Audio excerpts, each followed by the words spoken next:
When I came to you with those calculations, we thought we might start a chain reaction that would destroy the entire world. I believe we did. And now I have become death. The destroyer of worlds. Yeah. 9, 8, 9, 10, 5, 4, 3, 2, 1.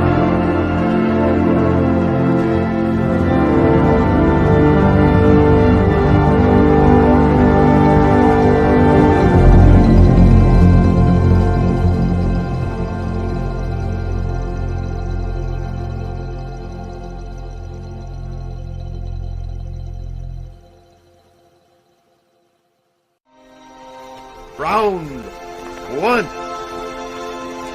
Fight!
Hello, everyone, and welcome to the Movie Hero Network. This is Tier Ranker Fights, episode 99, Best Post-Apocalyptic Movies. I want to welcome you all. If this is your first time joining us here on the Movie Hero Network, we certainly appreciate it. My name is Austin Pez Howell, the usual co-host of everything here on the Movie Hero Network, but temporary host while my regular host, Jordan Anderson, gets set up in his hotel room. He is on the road tonight, but I've got control of everything, and we are ready to roll. Very excited for this episode. I did mention episode 99, episode 100 of Tier Ranker Fights is right around the corner. We've got an announcement as to what will be the theme of episode 100 at the end of this show, so make sure you stick around to the end for that announcement. But I am not alone in this endeavor this evening. I'm going to bring in my great panelists here to talk about these post-apocalyptic movies and enter the wasteland with me tonight. Tonight, returning to the Movie Hero Network, first time in a little while, Miss Marie Wilson. Marie, how you doing? Hey, doing good. Glad to be back. All right, good to have you back. Thanks for being on. We certainly appreciate it. Got some more lovely people here from our community. Mr. Malcolm Lay. Malcolm Lay, what's going on? It's going good. It's gonna be good. Yeah, it should be good. Sounds good. Got some other people. You know him from ASAT. You know him from the Pierce Show. It's Jordan Owens, JPO. What's up? We know we've done over 300 episodes over there. That's crazy. Yeah, I was a part of that earlier. That's kind of nutty. But, you throw them out there every other day. So, it makes sense. There was 2 today. There's 1 tomorrow. I think I got 1 on Friday. Hey. So you're breaking the 300 threshold already within 24 hours. We're already on 301. Yeah, we're on 302 now. That's right, because you did a tag team match. That's right. Sounds good, man. Yeah, no, check out everything Jordan has over on the Peerscope, but not right now, because right now we're doing touring fights. And the last one for right now, until obviously host Jordan Anderson gets here, but I'll keep things running for now. Richie Goodacre. Richie, what's up? Yeah, good to be here, and love that intro, the Oppenheimer intro. I'm looking forward to picking that up in 4K when I can. That's a great movie. Who doesn't me like too, that but movie? it might take a while because it's still in theaters and has been in theaters for quite some time, so it might take a while to get on Disney. Yeah, you need to soak up all that money. I know. I've seen it twice in theaters, though. I might go see it a third time before it leaves. We'll see. That movie's damn good. But yeah, we're not here to talk about Oppenheimer. Oppenheimer is not a post-apocalyptic movie, although the man himself envisions a sort of post-apocalyptic future as to what he's done to the world. But we're not going to talk about that tonight. We're going to talk about actual post-apocalyptic movies, and I'm very happy to do it with all of you guys. And I'll explain a little bit about how everything works for anybody tuning in. For Marie, have you been on a tour, Marie, or have you just been on a tournament? I have. Yeah? Okay, cool. Sounds good. I'm just going to run it down real quick. Everybody on here's experience, but for anybody watching, as you can see right here, I've got this lovely tier ranker right here. And what we're going to do is it's just like grades in school, other than the S tier. The S tier is the best of the best. And we're going to be looking to put 10 movies in that elusive S tier for that top ranking right there. The rest of them go like grades in school, A through F. I have a tier on here because when Jordan and I are hashing out this list, there was a few that we were kind of borderline on, like we couldn't decide yay or nay for post-apocalyptic movies. So I do have a tier for not post-apocalyptic, if you'd like to argue that, just in case. But then also haven't seen. We need at least 3 people on the panel to have seen it, to vote on it, for it to make the actual chart. So we need 3 people to do that. And then I've got all the lovely movies down here and all these great little posters right here. As we get going, I will repost the movies in the actual Facebook chat we had going there. In fact, I can do that kind of while we're still doing these intros. But yeah, that's kind of how it's going to work. We'll have 10 in the actual S tier, and then we're going to have we'll be looking for 3 honorable mentions to come out of that A tier. And sometimes some of those S tier movies can get bumped down to the A tier. We've had that happen before the last few episodes. So it'll depend on how many end up in that S tier at the very end. We'll go for about 2 hours. Everybody, when it's your turn, you'll get a chance to nominate a movie from the pool, throw it in one of those tiers, give us a quick reason why, 45 seconds to a minute top, something like that. Go up and down the panel. Everybody else will agree, disagree. Where would you put it? And we'll come to a consensus based on all the votes. I'll keep track of that with my handy dandy super scientific tier chart I have in my hand right here to keep track of those votes, which help at the end of the night to rank everything. But other than that, that's kind of how we roll. We'll roll for about 2 hours. And then at the 2 hour mark, we'll do a Hail Mary last chance round for any of those last minute nominations. I'll explain a little more when we get there about how that works. But don't worry if your movie doesn't get brought up within that 2 hours. You still have a chance at the end. And we've definitely had movies show up last minute in that S tier based on the Hail Mary round. So don't you fret if it doesn't get in there. We will get it going. So if anybody has any questions, comments, concerns, nothing like that. If not, we will get things going. Everybody ready? Zowie Wowie is right. We're going to get things going. So, well, what we'll do is, Richie, you're at the bottom there. So, please, sir, I just reposted the list in that tier ranker chat we had going there if you need to look at it one more time. Otherwise, I can just scroll through here. And I don't feel like I need to look at it initially because I know what I'm going to vote for. Well, then hit me with it. What you got? Mad Max Fury Road. Mad Max Fury Road. That seems like a pretty obvious choice, but tell me about it. Yeah. I think, it's just. I think it's just great. I think the the practical effects are amazing. I was a bit hesitant, going in because obviously when you you do a movie like years after the original, like when you come back to something, it can go either way. You could for every for every Mad Max Fury Road, you've got like Dumb and Dumber 2. So there's sort of like for every Ghostbusters Afterlife, you have the other Ghostbusters remake before it. yeah. So there's but it works. Charlie Theron's great. Tom Hardy's great. I mean, they have good chemistry considering they didn't have good chemistry. But they have good chemistry actually in the movie. It's just amazing. And there's a guitar with flames on it. That's amazing. That is, that gets points off the bat. Right, I mean, it's right there in the thumbnail. I mean, right there. The thumbnail. Look at that guy with that guitar. That is sick. And it also has Nathan Jones in it, so it's a wrestling thing. This movie rules. It's definitely S tier. All right, JPO, what do you think about Fury Road? I was leaning towards A, but then you reminded me of Nathan Jones, so we got to go S tier. This is a dope movie here, man. This was my initial entry into the Mad Max universe, so I just kind of went in because I was like, all right, I'm kind of like this Tom Hardy guy, and Charlize Theron's great, so But yeah, I think it's a great theater movie. It's a great just nonstop kind of thrill ride movie. So yeah, I'm gonna say S tier. I agree. All right, Malcolm, what do you think of Fury Road? Yeah, I'm not going to be like I've said this many times with many other things. Like I'm not a fan of Fury Road. I've tried to watch it many times.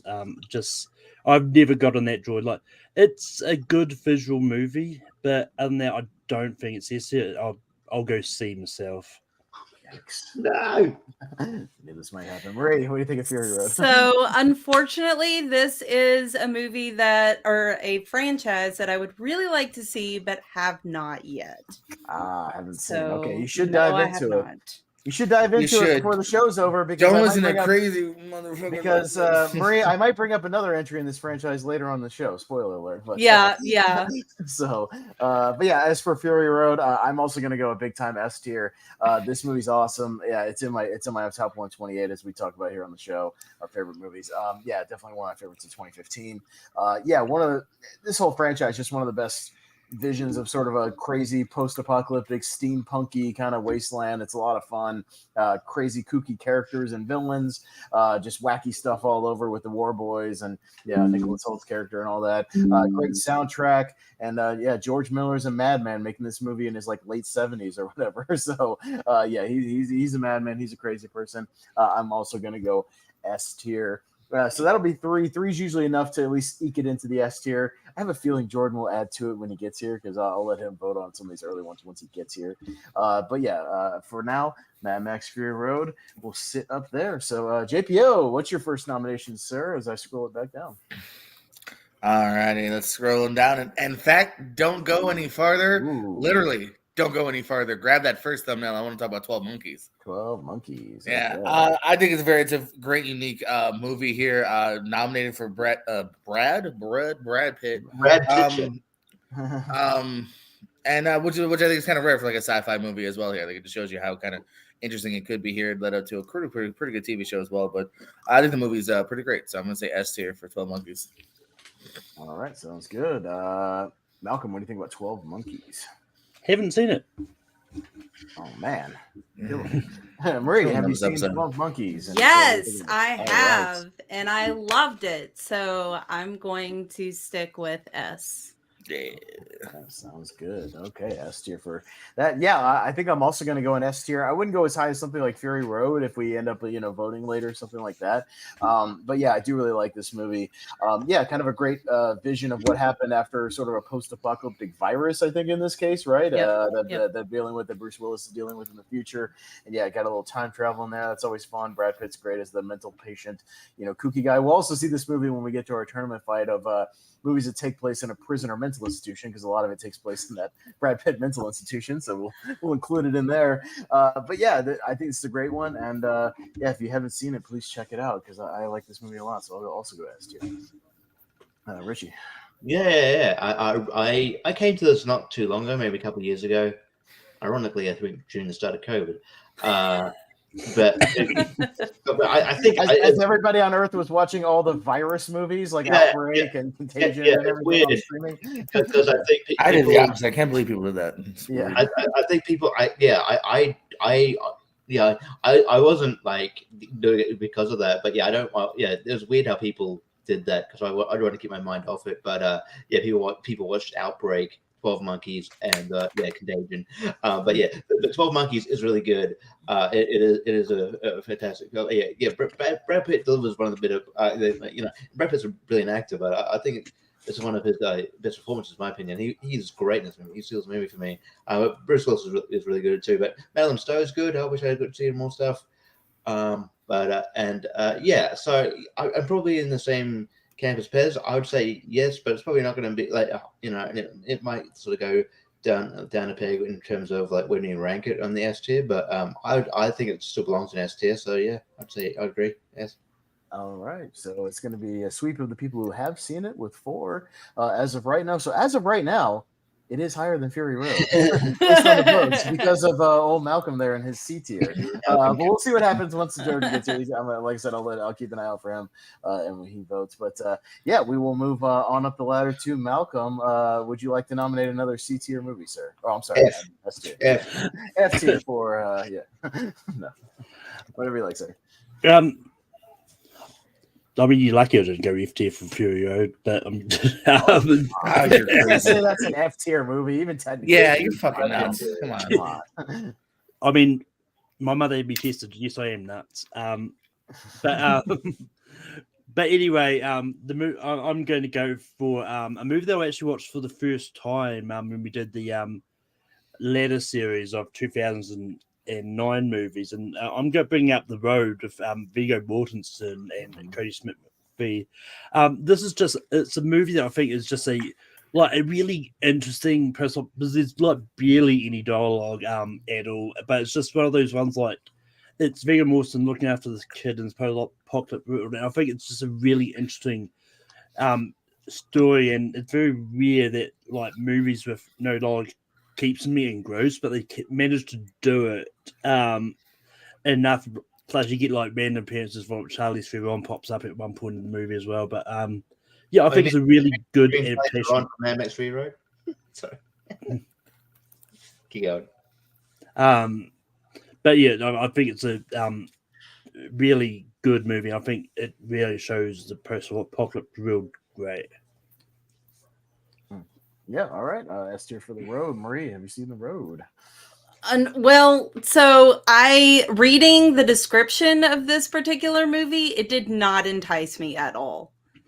So I have not, because it just didn't. I don't know. It didn't capture me. Okay, no, fair enough. I've seen it. I've only seen it the one time in the theater because it's not a movie that I was so depressed afterwards. I never wanted to watch it again because this is one of the but in a way that for the sake of this tier ranker, I think it's one of the most realistic depictions of a hopeless, just kind of apocalyptic future where there's just nothing happening. It's a dire situation. Everybody you encounter is either out of their mind or desperate, for survival. But the desperation in this movie is palpable, and the connection that Viggo has with this kid is something in this movie and really carries it. It's a very bleak movie, very, very bleak movie that you won't ever want to watch again, Marie, after you see it once. If you see it once, you won't want to watch it again. But at the same time, again, for the purposes of this topic and what we're talking about, I think it's one of the most realistic depictions of that as far as the desperation. So for that, I'm going to give it an S tier. For The Road, it's on my list. So Richie. Like I said, it's they'd make a good Swan Fight battles one day. If you just nominate movies that you'd only watch once because of whatever reason, but not necessarily movies you find bad, just movies that I saw it and I never want to watch it again. I just don't want to go through that again. Because it is bleak as shit, but it's kind of. It portrays post-apocalyptic, probably the more realistic, like you said. But I've only seen it the once, so it doesn't have rewatchability for me. But the performances are great, just because I don't know, I do look for rewatchability in movies though, and so I would, while I think it is great and it does, probably. It fits the post-apocalyptic genre more than any of these movies, ever. But on this list, but I think just because of the bleakness, and I mean, they need to share the bleakness, but because of the not the rewatchability, and just because it's not like a fave movie to watch or anything like that. I'd probably go A, but I have no issue with it being an S. But me personally, I'd go A. All right, JPO. I kind of agree and disagree with that all at once. I mean, I don't think a movie needs to be rewatchable to be really good. And it just, obviously, this is not a movie you go back to very often. But I'm also in the A category here. Yeah, there's something keeping me from making an old timer for S. So, maybe I kind of agree with it in that way then. So, I would say an A. I agree with an A. An A? Okay. Sounds good. Well, right now it's going to be a 2 and 2. So again, we need kind of 3. So right now it's going to get bumped down a little bit. It might get bumped up later. We'll see what happens. But Marie, what would you like to be your first nomination from the pool? What do you want to talk about? War for the Planet of the Apes. War for the Planet of the Apes. Okay. Yes. Oh, right there. All right. Let's bring it up there. What do you got to say about that one? So, my absolute favorite non-Star Wars movie of all time is Rise of the Planet of the Apes. And this one, and since that one's like the beginning of the apocalypse, this one, like, everything's just bad. But Woody Harrelson's villain character is terrifying, and Caesar is great. And then there's the chimp who is ridiculously funny, and there's humor in it, but there's also heart in it. And then there's evil villain guy, and there's so many good things about this movie. I genuinely love it. Yeah, no, all right. That's tier for War for the Planet of the Apes. Yeah, this one's interesting.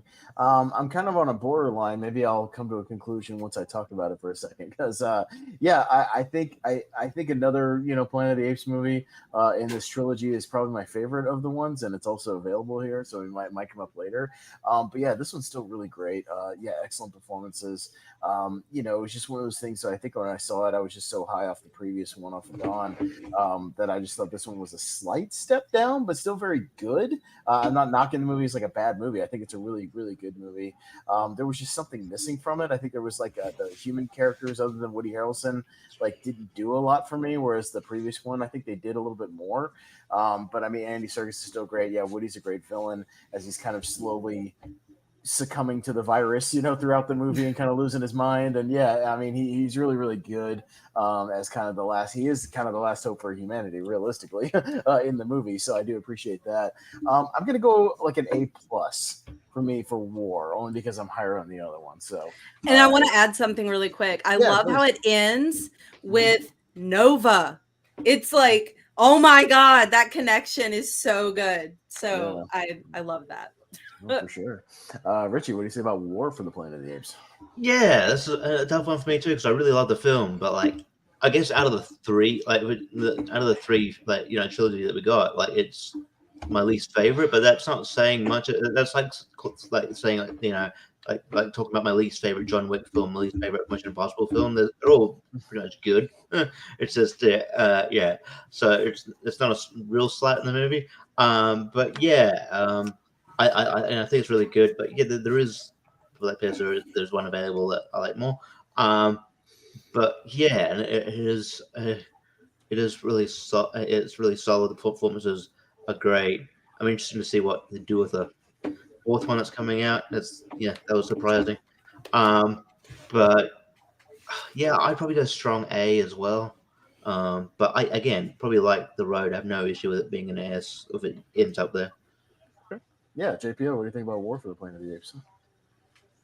Yeah, this is actually I'm gonna go with S tier, because this has become one of the sneakily like kind of tight trilogies we've had, these last like several years. Like I think all three are really good. They all kind of ramp up too. I like that first one, but it's kind of very much setting up and it's kind of a smaller tale, if you will. This is where we're really getting into the thick of things, and I think because of Woody Harrelson and because you're kind of really in the thick of it, this actually might be my favorite of the three. But like Richie said, they're all good, and so yeah, I think it deserves to be up here. So this is one I was going to mention sooner or later. So yeah. Okay. Yeah, Malcolm, what do you think about War? I like World of Planet of the Apes. I think it's good. It's also my least favorite out of the three, but I do like all three of in the trilogy. I'm more of a Dawn person myself. But yeah, I'm going to go for a strong A, personally, and yeah. Okay. Well, it's got 2 S's and 3 A's, so it's going to get the slight bump down here just for a little bit. But we'll Jordan's probably going to drag his long way down. We'll see. Yeah, he doesn't like... for a weird reason. Yeah, for a weird reason. I'll tell you, Marie, he doesn't like movies where monkeys are acting like people. He doesn't like that. Man, in Rise of the Planet of the Apes, when they all start fighting and everything, I'm always like, "Go Apes!" Yeah. No, I mean, I think that's the point. Is like, yeah, they're evolving quickly. That's the premise of the movie. But yeah, that's it. I like the whole stuff. When this was coming out, the whole like selling point on like the schmoes and stuff was apes on horses. Yeah, apes on horses. Woo, yeah, apes with guns. Woo, you know, that's fun. That's fun. No, that's a good time. Well, we'll go to me now, and I'm wearing the T-shirt, so I'm going to go ahead and pull it off. Let's talk some 28 Days Later, because goddamn, is this movie good? Did you see if we had went one more round? The next question was about 28 days later. I know, damn it! You had the 28 Days Later. The next question, if one why couldn't you reshuffle your questions again, JPO, and give me some of those later ones? I would have really liked Danny that. Boyle. Yeah, I know, right? But yeah, talking about 28 Days Later. Ever since I first saw this in 2002, I was working in a movie theater. Man, I watched this like 4 times in the theater, man. This movie is nuts. It's crazy. The way it's shot, kind of that raw sort of guerrilla style, almost like a documentary style, is really terrifying the way they use it in the movie. Some of the sequences, the tunnel sequence, God, the staircase sequence. And even just when Cillian Murphy's, just the way they were able to shoot him walking around just in empty London in the beginning on that budget that they had is really incredible. It's really something to see. The rage infected people, because they're not zombies, they're rage infected people. I always make that clear. But yeah, they're terrifying. They're horrifying with the bloodshot eyes, and they're bleeding all over the place, and it's horrifying. It's terrifying. And I think it's one of the best examples of a really creative idea done to perfection. I think with Danny Boyle here is really spectacular. So I'm gonna go S tier for 28 Days Later. Richie. Yeah, I really love 28 Days Later. So it's a really good horror film. It sort of made me just really made me become a Danny Boyle fan, because I didn't get this like stuff like Transporting till like years later. So Transporting till years later. So so this is sort of my kind of introduction to him. And it's a fantastic movie. Great cast of people, and I really dig it, and I do think it belongs in the S tier. So I'll say yes. Okay, JPO, 28 Days Later. I mean, great opening as well. I kind of feel like Walking Dead kind of borrowed from it, with him waking up like, what the fuck's going on? Hey, shout out to our boy from Oppenheimer, Cillian Murphy too. One of the first time seeing him, and he's really good. And it's great. And I think for this field, because I'm close as A, but I think for this field, especially post-apocalyptic, I'm gonna say S tier. I'll agree. Cool. Malcolm, 28 Days Later. I've only seen this once and a long time ago, and I don't really remember it that much. So I'm just going to say haven't seen, because I don't remember if I liked it or not. So. Okay, fair enough. Marie, have you seen 28 Days Later? Yes, and I am simply a sucker for anything that has to do with post-viral infection. So, and this kind of, I mean, obviously it's very post-apocalyptic, and I really enjoyed it. But if I'm comparing it to my nomination for War, thinking about whether I think it's an S tier, I would say A. Okay, sounds good. All right, well, it's got 3 and 1 as of right now, so we'll leave it up there, kind of where it's at. And hey, we're already back around to the bottom, so we might get through a lot of nominations tonight. Richie, what you got for another one, man? All right, I'm gonna sort of obvious one that's sitting there. I'm gonna go for one of my favorite movies. I'm gonna go The Matrix. The Matrix, okay. It was obviously revolutionary at the time it came out. Still it holds up. I think just fantastic. The special effects obviously are amazing. It's one of the first DVDs I think ever, like they came out when everything got converted to DVD. Oh, I had that Snapcase DVD for the longest time, Richie. Oh yeah. Yeah. And then I talk about this a lot, but they had this kind of a feature on there called White Rabbit, so that you'd watch the movie and a white rabbit would appear. You'd press the button and they would show you how they made the how they did the thing. And I was like, oh, that's cool. That was really cool. But yeah, the movie is just fantastic, and it's just a great world. Like I mean, it's like it didn't get to that level with the sequels, but I'm still, but yeah, the first one is fantastic, and and just what it did for what it did for film in general as well. I think it needs to be celebrated. So yeah, I'll go S tier easily. All right, JPO, The Matrix. Yeah, only reason I didn't nominate this earlier because I'm like, someone's gonna get to it. So S tier for sure. Yeah, I think he's right. I haven't done it in a minute, but I think it's always held up. That first reading I think is great here, and like it really sets up the lore. The sequels kind of fall off a little bit for me here, but the first one, yeah, it absolutely belongs there. All right, Malcolm, Matrix. Yeah. Let's see. This is another one that I mean, if you keep making jokes about that, I probably will. But no.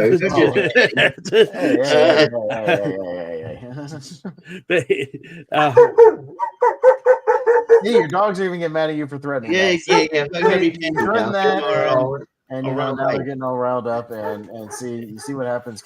Chaos ensues. But anyway, this is a franchise I don't hate like any of the installments, and I actually do like them all. And Matrix is really good, so it's an S. All right, Maria, The Matrix. Classic movie, classic 90s movie, which is even better.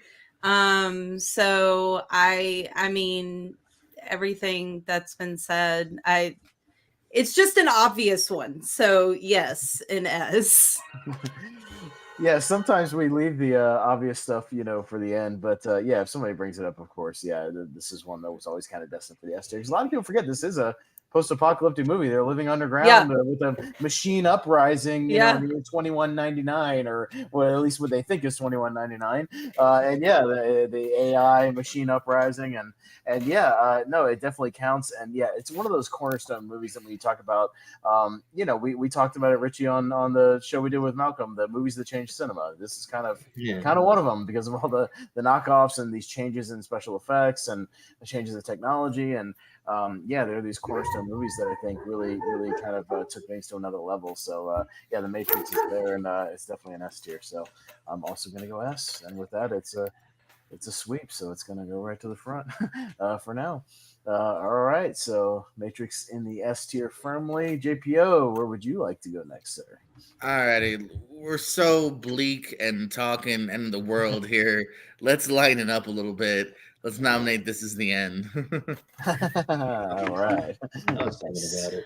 I always loved the concept of this movie of just a big party thrown by James Franco. All his buddies show up here. I almost wish, looking back on it too, I hadn't seen a trailer because that would have been fun if you go into this blind, not knowing who's going to live through like the first big death sequence of the Earth opening up. Just fucking. Because then you're Jason like, Michael Segel. Cera's dead already?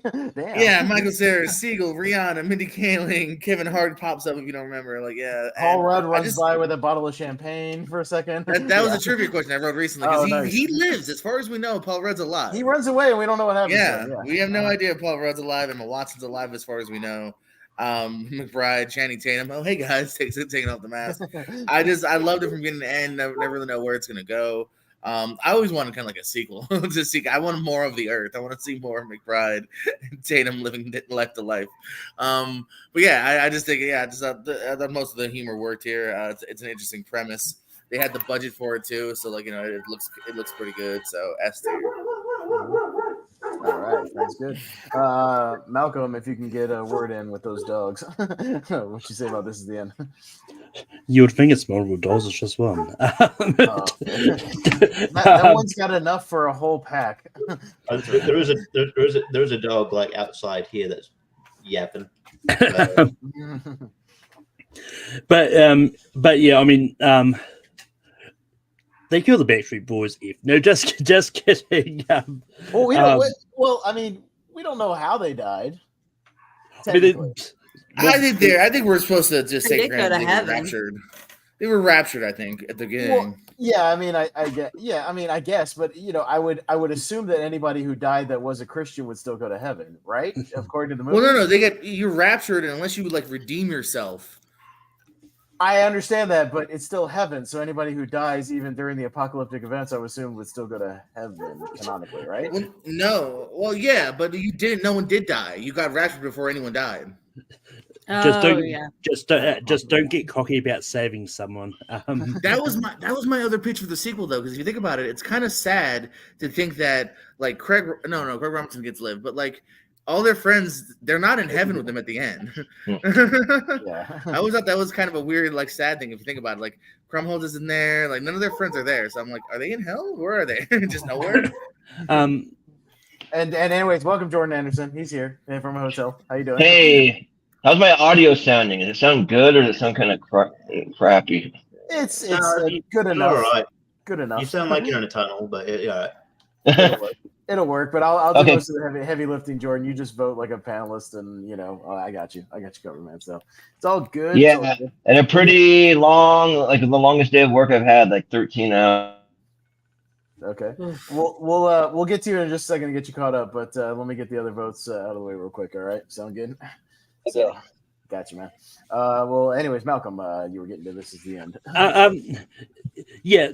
But yeah, no, I really I really like the movie. I think it's such great and really inventive. And it's one of those ones like, well, yeah, like you may want to sequel. I think it works just fine as a standalone thing. Because I think if they do a sequel, It certainly does. I was just saying, I think there would be fun. I like exploring that world. Is all I was saying. If we could have, but it definitely stands. But it's going to be yes for This Is the End. All right, yeah, Marie, what do you think about This Is the End? So I watched this fairly recently with my boyfriend, and his response was, were they just completely high and made up the movie as they went? Like, Possibly. just completely made it up as they went. And I was like, it does kind of feel that way, doesn't it? But I think it's hysterical at times. It's disturbing at times, but I really enjoyed it. I don't know that I would say it is an S tier, but definitely an A. Hey, okay, sounds good. Well, Jordan, I'll get you. Why don't you throw in some thoughts on This Is the End, and if you want to throw some votes towards those other things that are up there already. Everything's up in S&A right now, so you can chime in on those quickly if you like. Okay, so I'll just give my thoughts maybe on This Is the End, and then I'll just give just a letter grade on the other ones. Maybe just do that. Good. But This Is the End's awesome. Like I think that it's hilarious. I think that it's an awesome crew of like all those guys that are friends, like Seth Rogen and Franco and Danny McBride, and I always love the like Emma Watson stuff or the Michael Cera stuff, him just being a total drug addict, like just coked out and stuff. It's good stuff. And then also like Craig Robinson, like I always get that confused. There's another post like a movie where he goes to heaven at the end. I can't remember what that one is, but I don't think it's this one, but maybe it is. I can't remember. But This is. But yeah, I think that he's the devil in the other one you're thinking of. The Anakin. That one. Mm-hmm. Yeah, but This Is the End. That's an easy S for me. So let's see. Probably on the other one.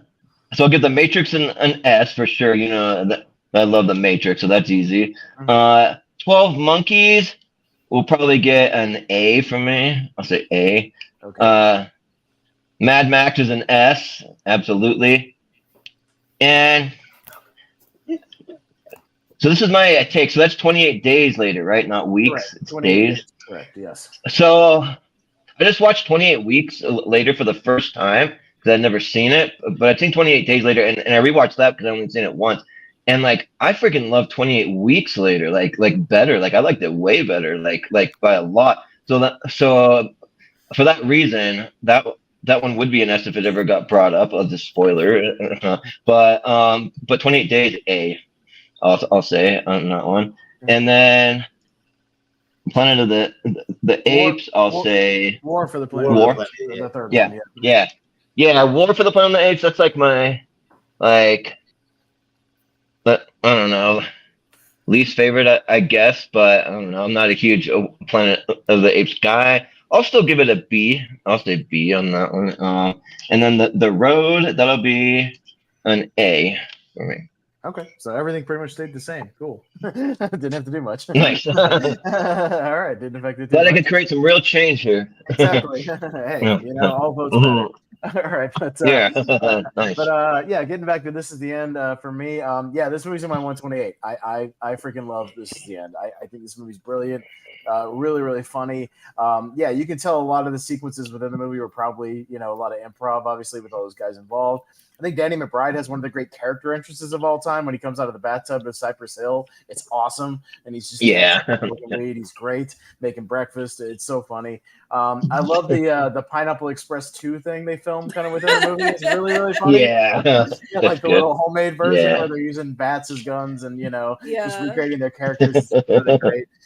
Yeah, there's some brilliant stuff here, man. And yeah, the cannibal stuff at the end is hilarious. But yeah, it's great stuff. So I'll give it an S tier for This Is the End. But yeah, Richie. Yeah, no, I really I like movies where you can tell people had a lot of fun making them, and I would have loved to be on set for This Is the End. They look like they had a ball. Yeah, and I think that I don't know the official title, but I know the Craig Robinson movie you're talking about. I think it's one of the Anna Kendrick, right? Yeah. That's Rapturepalooza. Yeah, that's the one. Yeah. But anyway, yeah. Very good. Yeah. This movie is really. I just like that they played around with the fact that there's some actors playing against type. Like you have obviously Michael Cera, who's like the womanizer, coked out asshole, who's usually the very timid, the very socially awkward guy. He's getting a blowjob in a room from this chick. And apparently he told Rihanna to just slap the shit out of him for that scene, and she really does. So yeah. She actually does. Nice. For real, yeah. That's awesome. and then you got like Jonah Hill pretending he's like this very not like nice smarmy like kind of clean cut like smarmy insincere dude like that no one believes. So yeah, but yeah, I really love this. I love this movie. Yeah. I love the interaction between Danny McBride and James Franco. Like you're not going to masturbate in my house. I'm going to masturbate out. Yeah. So yeah, I'll give it an S. S. Okay, so it's actually got 5 S's, so it's going to go right behind The Matrix for right now. Oh, dang. That's surprising because I think I brought up This Is the End maybe on our comedies episode of 2010s, and it got shot down to like a B or something. I was like, I didn't know where that one was going to go. But yeah, no, there we go. For this one, it counts. So, yeah, and whoever's tapping on their mic over and over again, please stop doing that. Malcolm, you're up next, sir.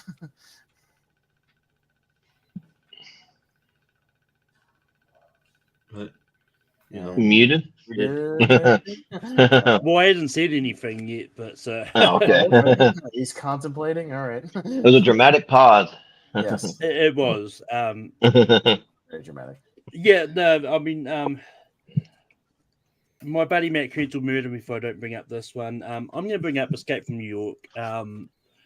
It's a really good post-apocalyptic movie. Like Kurt Russell is great in it, and yeah, it's just one of those ones that is just one of those really interesting stories about like people just sort of trapped in this location and trying to escape, and just really interesting sort of movie. So yeah, Escape from New York is definitely yes.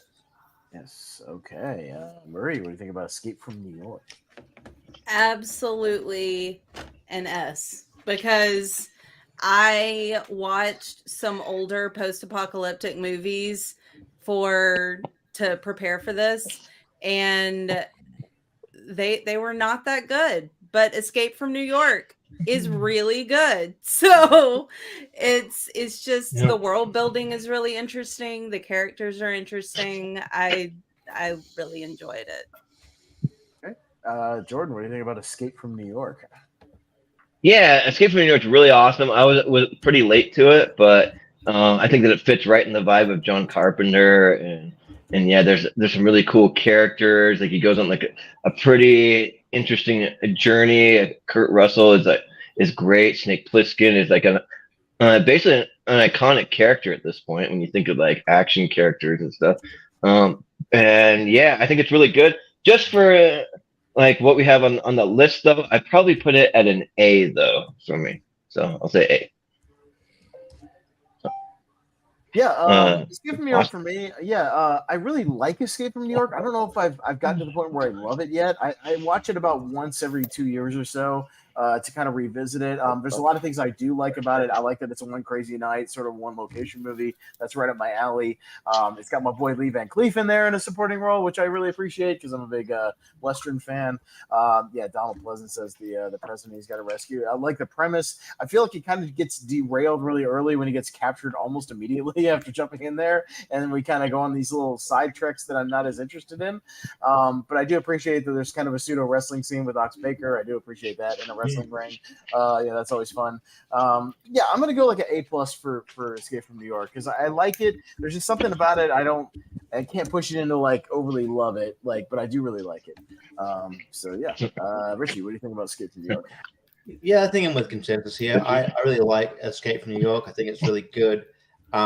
Yeah, and I think Snake Plissken is a great character. I think Kurt Russell does a good job, and there's some great action in here. It's a very entertaining movie, but I don't revisit it as much as some of the others that we've already got on this list here. And yeah, it just doesn't hold that special place like this other movies or some other ones I might bring up. So it's a very strong movie. Maybe it'll go up on other rewatches, but for now I'll also say A. Okay. JPO, what do you think of Escape from New York? This was a first time watch for me actually in like the last few weeks. I rented the DVD from Netflix. Yep, that's right. Hey. And did you get to keep it from Netflix? I don't know what they're doing. I think they're letting me, I don't know. I got to look into it, like because they're sending out some that you can keep. But it was in my normal views. I don't know if they want me to keep this one or not. I don't know. So yeah, I enjoyed the world they built here, man. I think he's great as the lead here. They said it's a fun Isaac Hayes is part of one group and Cleef, and I haven't seen much from Pleasance, so it was kind of cool seeing him in that. I feel like I'm with Pez though. I don't know. I'm maybe just because I'm new to it, so it's not like an all timer for me. But I dug it, man. So I'm gonna say A. I think it's good in A. Okay. So it's going to have 2 and 4, so that'll kind of be around road territory down there. All right, and that's Escape from New York, and we'll move on to Miss Marie. What do you got next for us? The Day After Tomorrow. Okay. All right, let's do it. We'll see what happens. So I realize this is probably not a favorite of many people, but I freaking love this movie so much. And I have used it when I was an informal science educator at a hands-on children's science museum. I use clips from this movie to talk about global climate change, and we did activities based around it, and so I used it in my teaching. I love this movie.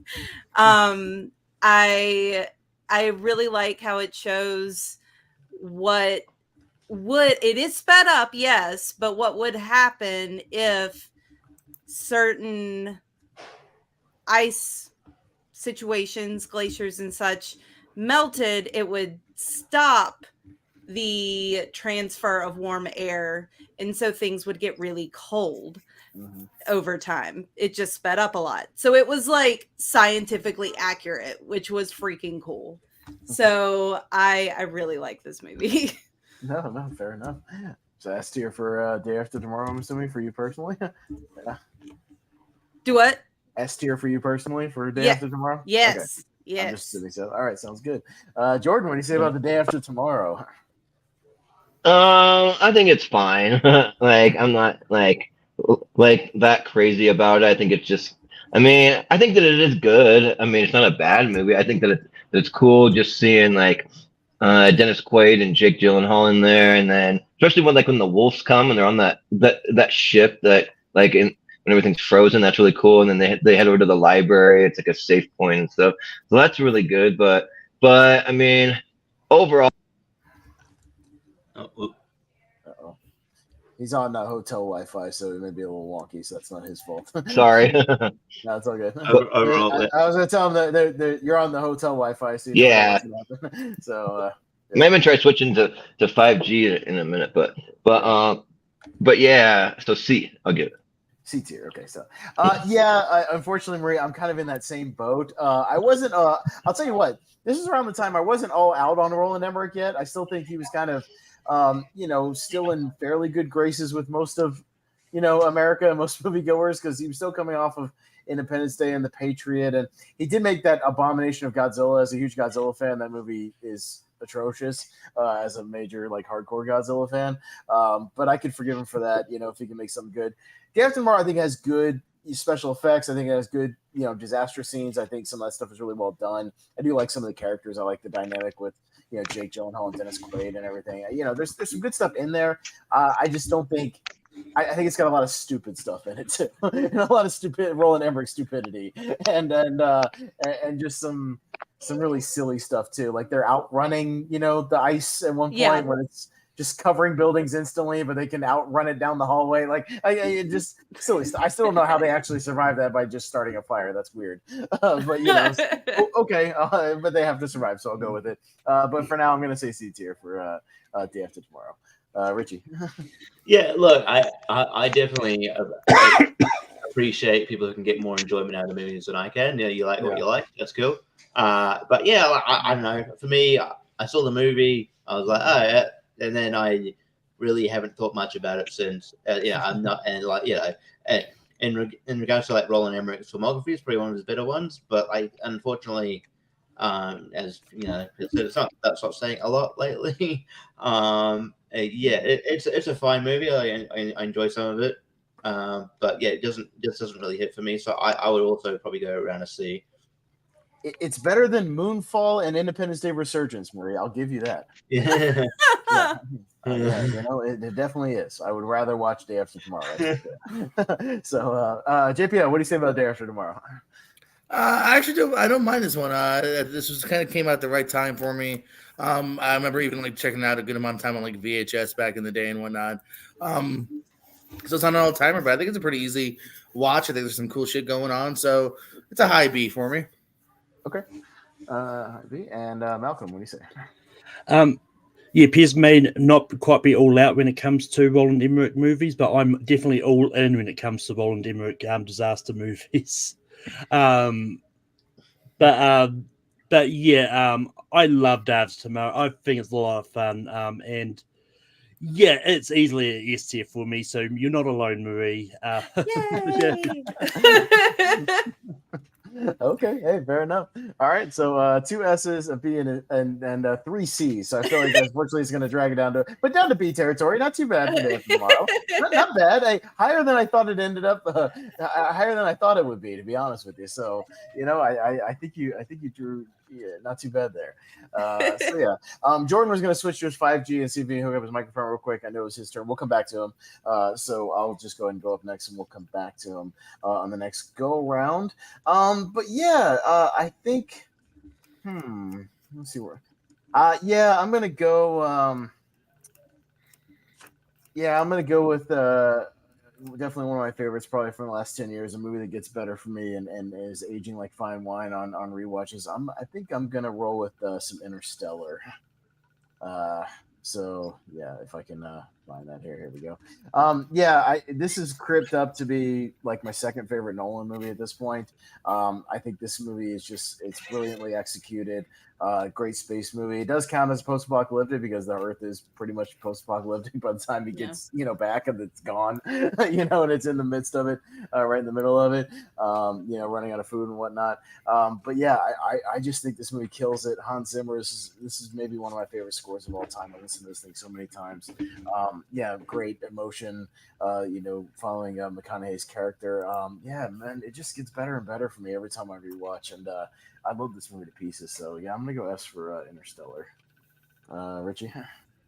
Yeah, I can't get it that high, but I do appreciate it. I didn't like it when it first came out. I think it was just sort of like the, I don't know if it was just a case of just not getting everything. But yeah, I understood it more on rewatch. It's not like a Tenant situation where it doesn't matter how many times I rewatch that movie, I'm just not gonna get it. But yeah, like I did appreciate it more on rewatch, but it definitely didn't hit that S tier for me. But I do really like it. I like the performances. And it's really good. And I do need to maybe give another rewatch down the line, but I'll go A. Okay. JPO, what do you think about Interstellar? So I think I do get to keep the movies from Netflix, and they're going to send out more. Sorry. I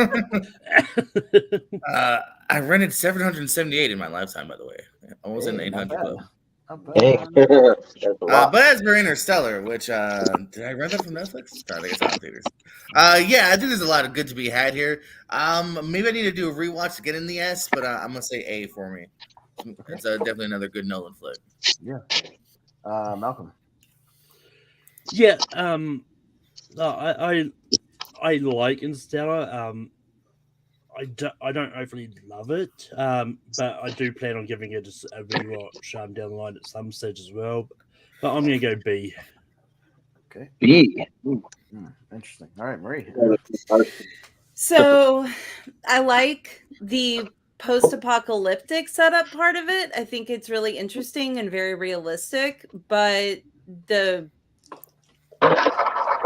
weird space stuff, I just don't get it. And maybe I need to watch it again to try to understand what in the world is going on. But I couldn't get past, I didn't know what was happening. So a B. Okay. Interstellar. How's my audio now? Is it any better or worse? That's fine. It was kind of loud while you were adjusting and playing around with stuff around it, but you're fine now. Sorry, I was getting ice from my mini fridge here, but I think Interstellar is awesome. Like, I don't really ever get I don't know, like how some people don't like it or even don't love it, because for me it's one of the best sci-fi movies I'm almost ever seen. Like, I think it's like that good. I think the apocalyptic stuff is good. It's like the last remaining okra crop or whatever they have, and then kind of driving to the field, and it's kind of like there's a lot of symbolism there of them like driving through some of like the last remaining crops that they have, and then like it really becomes post-apocalyptic when it when they go through like the black hole, and then it's like the humanity's kind of like changed that they're like off of Earth. Well, a lot of people off of Earth. And yeah, like I think that's really good. So S, that's an easy S, and I think that's one of Matthew McConaughey's best movies, especially that score from Hans Zimmer. Like I always like just crank that up when I'm driving it in my car all the time. That organ music, so good. So yeah, S. All right, we got 2, 2, and 2. Interesting what a panel can do, because if I had Wolfman and Dan Allen and a couple of guys backing me up, this would be an easy S tier. But interesting what happens when depending on who's on the panel. So that always takes into effect. Well, not Dan, because Dan notoriously hates it still. I don't know why. It's weird. I thought he liked it. Okay, never mind. But Wolfman. No, he went on a rant about it, but he hates it. Oh, okay. That's weird. But yeah, so there we go. Jordan, we had to skip you for a second just because you were adjusting yourself, but I'll go back to you for your pick right now. Okay, let me find one that hasn't been brought up yet, man. So, oh gosh. Well, here's my thing. If I would have jumped on a little sooner, I would have liked to get 28 weeks in the S tier, because I think it's better by a long shot. But now that we have 28 days later, I don't think it's going to make it. So, well, you never know. You could always try and see what happens. You can still punt for it. You can still punt. I mean, sure, yeah. I'll go for 28 weeks later, just because compared to 28 days later, like 28 days later is a kind of a story, kind of like about just one guy, Cillian Murphy, but he does find like a group and like him and the girl, they're like warding off these the like infected like rage zombies or whatever you want to call them, but like in 28 weeks later they ramp it up to a whole nother level. They're going back to the downtown of London, and like you have soldiers in there, and like there's some really cool scenes, just some really like cool, like when they showed the like zombies over and over, because at first when they get there, the infection's gone. They're just totally gone. Don't just making it of a rage monster sound, but and then when what's his name? So that's the actor. I can't remember the actor's name, but I'm surprised to see the guy.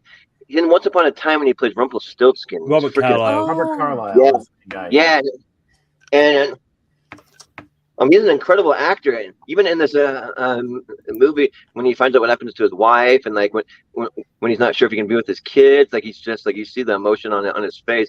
And then like kind of him and his wife are some of the first to get reinfected, and they infect everybody. And then you have Jeremy Renner and like some of those other soldiers, they're just opening fire. It's like Code Red or something like that, and like, because they don't know who's infected and who's not. And when it's showing the shots, that kind of crazy like visceral shots of these zombies over and over, some of the coolest like visuals I've ever seen in a movie. So yeah, I think that it's awesome, and a way better cast, I think. So I'm gonna go with 28 Weeks Later S tier. Yeah. Yeah, I don't know about way better cast. I think it's about on par with the first one, because I like Cillian Murphy and Brendan Gleeson and some of those people in the first one, Tandy Newton. Yeah. But I wish Brendan Gleeson was in it more, but yeah. But you punted for 28 Weeks Later, Jordan, and I'm going to agree with you that it's S tier, because I fucking love 28 Weeks Later. I think this movie's awesome, and not only does it have one of the great opening horror scenes of all time. That opening horror scene is incredible. Yeah, with the music, when they come over the hill, like when Rob Carl's just running for his life, when he abandons everybody and watches his wife get, taken in the window. It's pretty horrifying. But yeah, also one of my favorite instances in a movie of how a panic escalation could happen in a small space when they all get trapped in that kind of underground tunnel, and then spreading from person to person very, very quickly, and everybody's panicking. It's a great sequence of that, and when everybody's running out and kind of panicking all over the place. I think this movie gets better every time I watch it, and I think it's an awesome horror movie. So if I had to pick between one or the other, I might vote 28 Days just slightly above 28 Weeks Later, but doesn't mean I still don't think 28 Weeks Later is awesome. So I'll say S tier. Yeah, and it might be kind of recency bias, maybe, but I thought it was great though. So Richie, what about 28 Weeks Later? Yeah, I mean, like you shan't be worried, Jordan, because I think they're on par for me. 28 Weeks Later is really, really, really good. It stands to reason if I give 28 Days Later an S, I'll give 28 Weeks Later an S, because they're both really solid movies, and and I think they're some of Danny Boyle's best movies, and which is saying something because he's really good director. And Golden make this. Yeah, it's like Juan something. That's right. Yeah, that's right. I forgot. Yeah. That's all right. But he started it, so Anyway, I move to Jordan now. Well, maybe Danny will finish it and finally make 28 Months Later, like we've all been. I know. I want it. I want that trilogy. Yeah, me too. He'll probably make 28 Months Later, 28 Years later. Yeah, no. Right. It could be because it's already 20 plus years later. We're getting there. Right? Yeah, we're getting there. JP, what do you think of 28 Weeks Later? I thought 28 Weeks Later was underrated. Then I saw this group, so I guess not.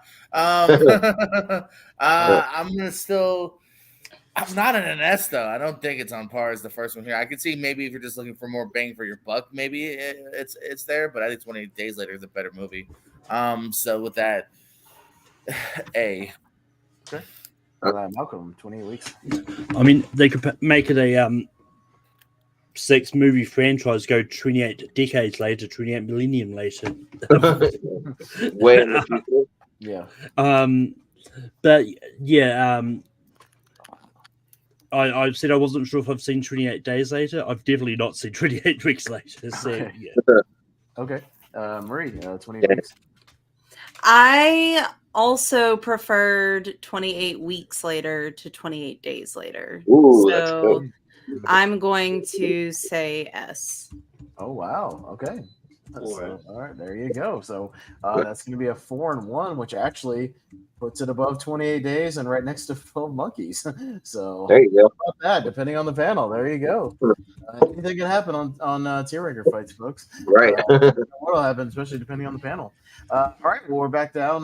We're doing good here on getting a lot of nominations out here on time. So, Richie, give us another one. All right, cool. Again, this could go either way depending on the panel. I know 2 people who are really high on this movie. I'm gonna punt for Dredd, not Judge Dredd. I might talk about later in another way.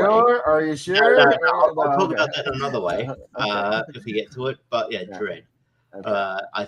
This movie rules. It's basically, I think we've described it. Yeah, raid in a basically a warehouse, and it's great. Carl Urban was born to play Judge Dredd. He's amazing. Lena Headey is a great villain, and the 3D works in this movie. I saw this in 3D. It's one of the few 3D movies that actually worked in 3D. It rules. Again, it's one of those movies where you're like, oh, we should go a sequel. It unfortunately didn't make a lot of money. It's more got cult status. So, I would like it in a different world, but I'm glad we got Dredd. To kind of to it righted the wrong of Judge Dredd. I'm gonna put S tier. I am the law. Yeah. All right, JPO, what do you think of Dredd? I'm in the same boat as I was before. I dig it. I'm not as high as I feel like some of the people in the community. So, it's an A for me. Okay. Still good shit though. I do also wish we had seen more from this universe. Mm-hmm. Yeah, they keep talking about the TV show, but I don't know if it's ever going to happen. Yeah, they've been talking about that for like 5 years. Even Carl Urban's like, hey man, I'd like it, but I ain't heard nothing about it. He ain't getting any younger though, so they're going to do it. They better do it quick. Malcolm, what do you think of Dredd? I like Dredd. I think it's a good movie. It's just, I haven't seen it in a while, but it's definitely a solid A for me. So yeah. Okay. Marie, you've seen Dredd. So I really think this is a good movie. It is horrifyingly gory at times. Like the whole, we're gonna peel your skin off and then give you that drug and then shove you down the middle of the building. Like, that's rough. But so because of that aspect of it, I'll give it an A. But it is a good movie. So if it was less gory, it would be an S. Okay. Yes. So if it was less of what we all wanted from the Dredd movie, it would be an S. More. Sounds good. It was exactly just what we wanted, like a hard R, crazy action movie. No, I got you. I don't know. That one scene was so. Oh God. No, I got you. Jordan, what do you got for Dredd?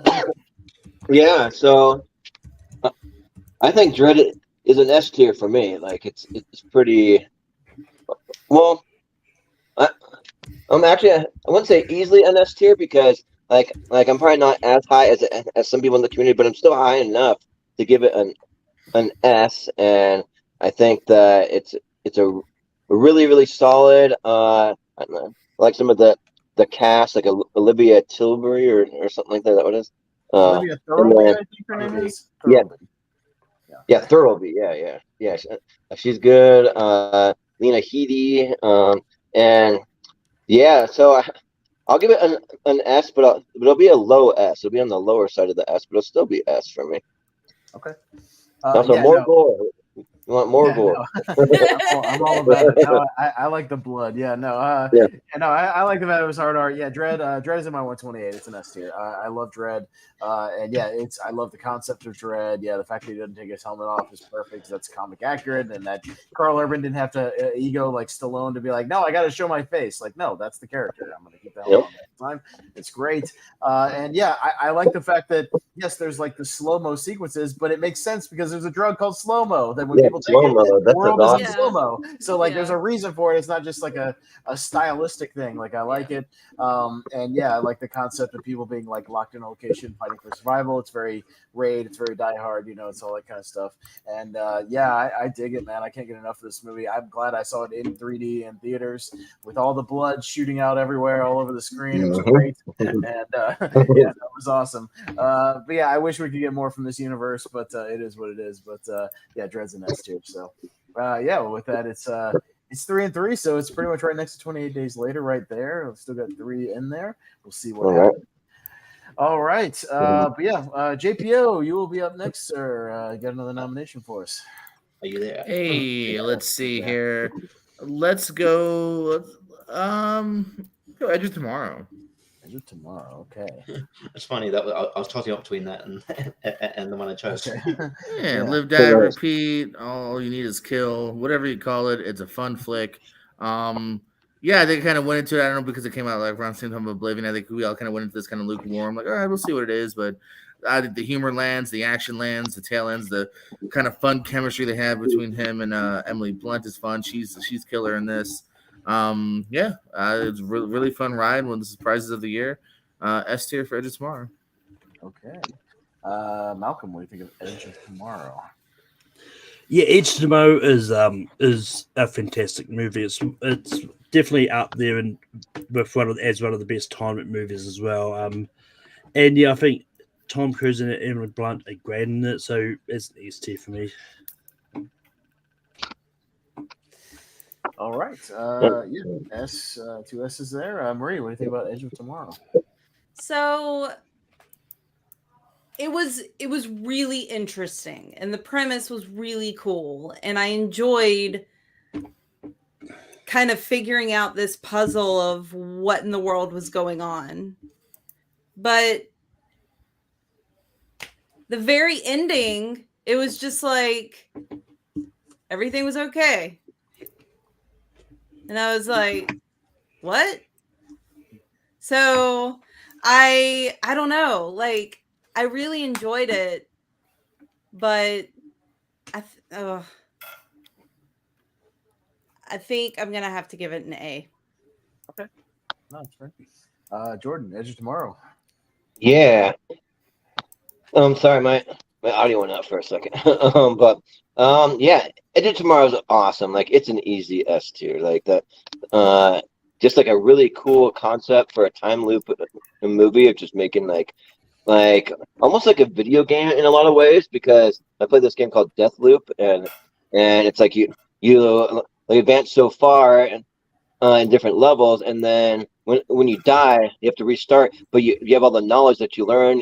You know where all the weapons are, you know where everything is, all the like checkpoints and things you have to do. So it's kind of like that, and also like it's probably for Emily Blunt, like one of her most badass roles, like really, really cool. That I like the billboards that they had for and everything. And then Bill Paxton, he's awesome too. I wish I could remember the line that he says every time over and over when he shows up. But yeah, it's fun. So yeah, I'll say S for Edge of Tomorrow. All right. Yeah, this is an interesting one because the movie is an S tier. I'm torn as to whether it's post-apocalyptic, and me and Jordan had this conversation because I consider it more of a war movie because it's an ongoing war. Because they haven't won. It takes place over the course, like the movie itself takes place over a day, over and over again. But the movie concept, I looked into it, is like they landed and it's like 5 years later, they conquered a good chunk of Europe, but they're fighting back and they're winning. I consider it more of a war movie than a post-apocalyptic movie because they're not really living in like a post-apocalyptic future because they're still fighting and they're starting to win. And but I don't know if they're necessarily winning though. Like I thought they were losing. In the movie, they says they use the day, and they've gotten a few victories, and they're starting to get victories with the mech suits, and so they're starting to fight back. Wasn't that just a lie though? I don't think so like because Emily Blunt was leading it though. It's hard to tell. I had this debate because we talked about this. I'm gonna say not post-apocalyptic. That's my vote. Richie. Yeah, I can see what you're saying. I'll go. I like just because it has been a while since I've seen it, and so I might need to give it a rewatch to fully get, fully have like a formulated argument. I get that, but like from my memory, I thought it was post-apocalyptic, so I'll just go with memory. So I'll vote with the idea that it is, but yeah, like I'm not saying you're wrong. It's one of those, like, when we talked about it, we had some of these movies in this group that were like borderline. I couldn't make a decision, so like that's why I added the tier to, like, so if we had to have the debate on the show, you know what I mean? Yeah. Like we would leave it open, so I didn't like strike it from the list because. But Yeah. I mean, I may be alone in the argument. That's fine. Like if I am, I am. Yeah. Like that's fine. Yeah. I'm not against the movie being up there. Totally. Yeah, no. Well, yeah, I'll go with the idea that it is, but like, yeah, I will. Yeah, like I could probably see. I could see your point, and yeah, I'll rewatch it, and then if we talk about it, if we do a redux at some point, maybe I'll put it in that category. But for now, though, it's tomorrow. Yeah, I showed my hand before. Yeah, it was between this and Dread that I was going to bring up, and I brought up Dread. So yeah, It's Tomorrow is ST for me. It's an ST movie. It's fantastic. I love everyone in it. Tom Cruise is great. Will Paxton's great. Not to be a typical dude, but yeah, Emily Blunt is quite hot in this movie. Just putting it out there, and it's basically like Groundhog Day meets Starship Troopers. It's amazing. So that's pretty good. And the dogs agree. Yeah. So I'll go yes. Okay. No, fair enough. So that'll bump it up right around there for now. All right. So we are up to, I believe, Malcolm. Is that right? Yeah. So Malcolm, what do you got? I was looking at the list. Because he had a lot of zombie movies, but I'm surprised you didn't have Shaun of the Dead on this list. It's not post-apocalyptic. What? He wakes up the day after, and the whole movie takes place the day after. It's still ongoing to me. Oh, okay. I don't consider a movie that takes place the first day of a zombie invasion to be post-apocalyptic yet. Gotcha. Yeah, it's not post. It's not post. It's like beginning. During. It's just during. Like, you know what I mean? Like, I think there needs to at least be. They need to have done some damage, at least for a little bit. There's some movies on here where they do some damage for a little while and it breaks down over time. To me, Shaun of the Dead does not fit that category, me personally. So it might be. I left it off. Might be apocalyptic, but not post-apocalyptic. Correct. But anyway, I'm going to bring up Zombieland anyway. See, that's an example where it's been going on for a while, and they're wondering. You stole my next pick. Oh, that's what I was going with. Rolls get evil. Yeah. No, I got you. Even though I disagree with your thingy, but that's fine. But yeah, look, Zombieland is a good movie, and yeah, it's definitely S tier. Talked about it a lot on these shows before, so I'm not going to go too much into it. No, that's fair. Marie, what do you think about Zombieland? Definitely enjoyed it. The whole Bill Murray thing is crazy and really sad. But yeah, it's a lot of fun. I think the fact they made like it's not like Shaun of the Dead kind of comedy, but it's still like fun kind of comedy, but it's serious. I think I go with S tier. See, I'm looking at the Wikipedia, Malcolm. Shaun of the Dead. And okay, so yeah, it literally we know it's kind of taken over London, but we don't know about the rest of the world. And also in the epilogue, it says that a few months later, civilization has returned to normal. So if they lived in it, they didn't live in it very long. So yeah, not really post-apocalyptic in my book, because the apocalypse didn't last. So yeah, more than maybe a couple weeks, couple months. So that's my argument. But yeah, Jordan, what about Zombieland? Yeah, Zombieland's awesome. It's very high on my list. I think I have it like ranked number 3 overall. And this movie gets brought up a lot, but for good reason. And like I love this movie so much that I can find so many just awesome, fun moments in the movie. Like one of my favorite things is when I go to that Native American gift shop, they just have like the baseball bats or like the weapon, just get it just wreck shop. Because who hasn't wanted to like just go and just like smash up a bunch of stuff like that? I mean like even if you're not really gonna do it, like it's in your mind at least. Like, for me, it is. So, but and also like the zombie kills of the week too. The lady gets smashed by the piano, and there's a lot of cool things too. The rules and the opening credits, like just all this stuff. You could go on forever. Well, I could go on forever about this movie, but yeah. But one of the easiest S tiers, yeah. Mm-hmm. Yeah, no, I'll also go S tier. Apparently, I really like horror movies and post-apocalyptic movies, so I have a lot of these movies on my 128. So, yeah, Zombieland's one of them. Yeah, because this movie's just a ton of fun. I remember seeing this a couple of times in theaters. It's great. And yeah, I love that he has rules for surviving everything, and it's worked for him. Obviously, everybody else has gone down except him.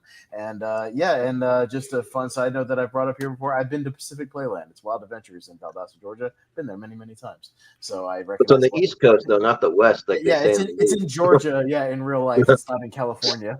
But yes, I've been to the place where they filmed all that, and it's a lot of fun getting to see all that. But yeah, Zombieland's a good time, and yeah, who doesn't love that opening credits? It's amazing. So yeah, S tier for Zombieland. Richie. Yeah, I mean, I've talked about Zombieland heaps of times, but yeah, it's one of my favorite movies. Watched it heaps of times. Yeah, I love that scene in the gift shop where he sprays the perfume at on Woody Harrelson's neck, and he's just like, "Let me start off my 3-part apology," but and just the chemistry is fine. And then when he's about to, has enough and tries to leave on the motorcycle and immediately just falls off. That's hilarious. And the comedy in it works. The chemistry between all four of them work. The opening credits is amazing. Just a side note too, because it made me think of this when I was watching it. But when I was at the GCW show in Brisbane recently, Maki Ito came out to From Who the Bell Tolls, and I kind of got it. Nice. It's definitely an S tier. Sounds good. JPO, what do you think about Zombieland, sir? No, another one I definitely would have brought up sooner or later. I don't want to go do all the comedies back to back for myself. So I know this is a great one here, man. I think we've talked about this a couple times recently. Just great opening credits, fun foursome. It's one that still it took a little while to get to the sequel, but we wanted to visit these characters again. So yeah, I think this also belongs in S tier. All right. Well, it's actually got a clean sweep, so it's going to be right up there with The Matrix for right now. And we'll see what happens to it later. But yeah, that was Malcolm's, and we'll go to Marie. What do you got next for us? So the one I would like to nominate now is Divergent. So I read the books before I watched these movies, and they did an incredible job. Like, you feel these different factions. You want to be a Dauntless. Like, it's just so, the aesthetics of everything, the story, like, I love it. And although I will say it goes down a little bit for me, but Divergent, the first one, is just totally amazing. All right, Divergent. So, Jordan, what do you say about Divergent? Yeah, I was actually going to consult here on my letterbox. I made a little letterbox for this. I don't think that I probably have it as an S, but I want to double check that because I do really like Divergent. So, You know what?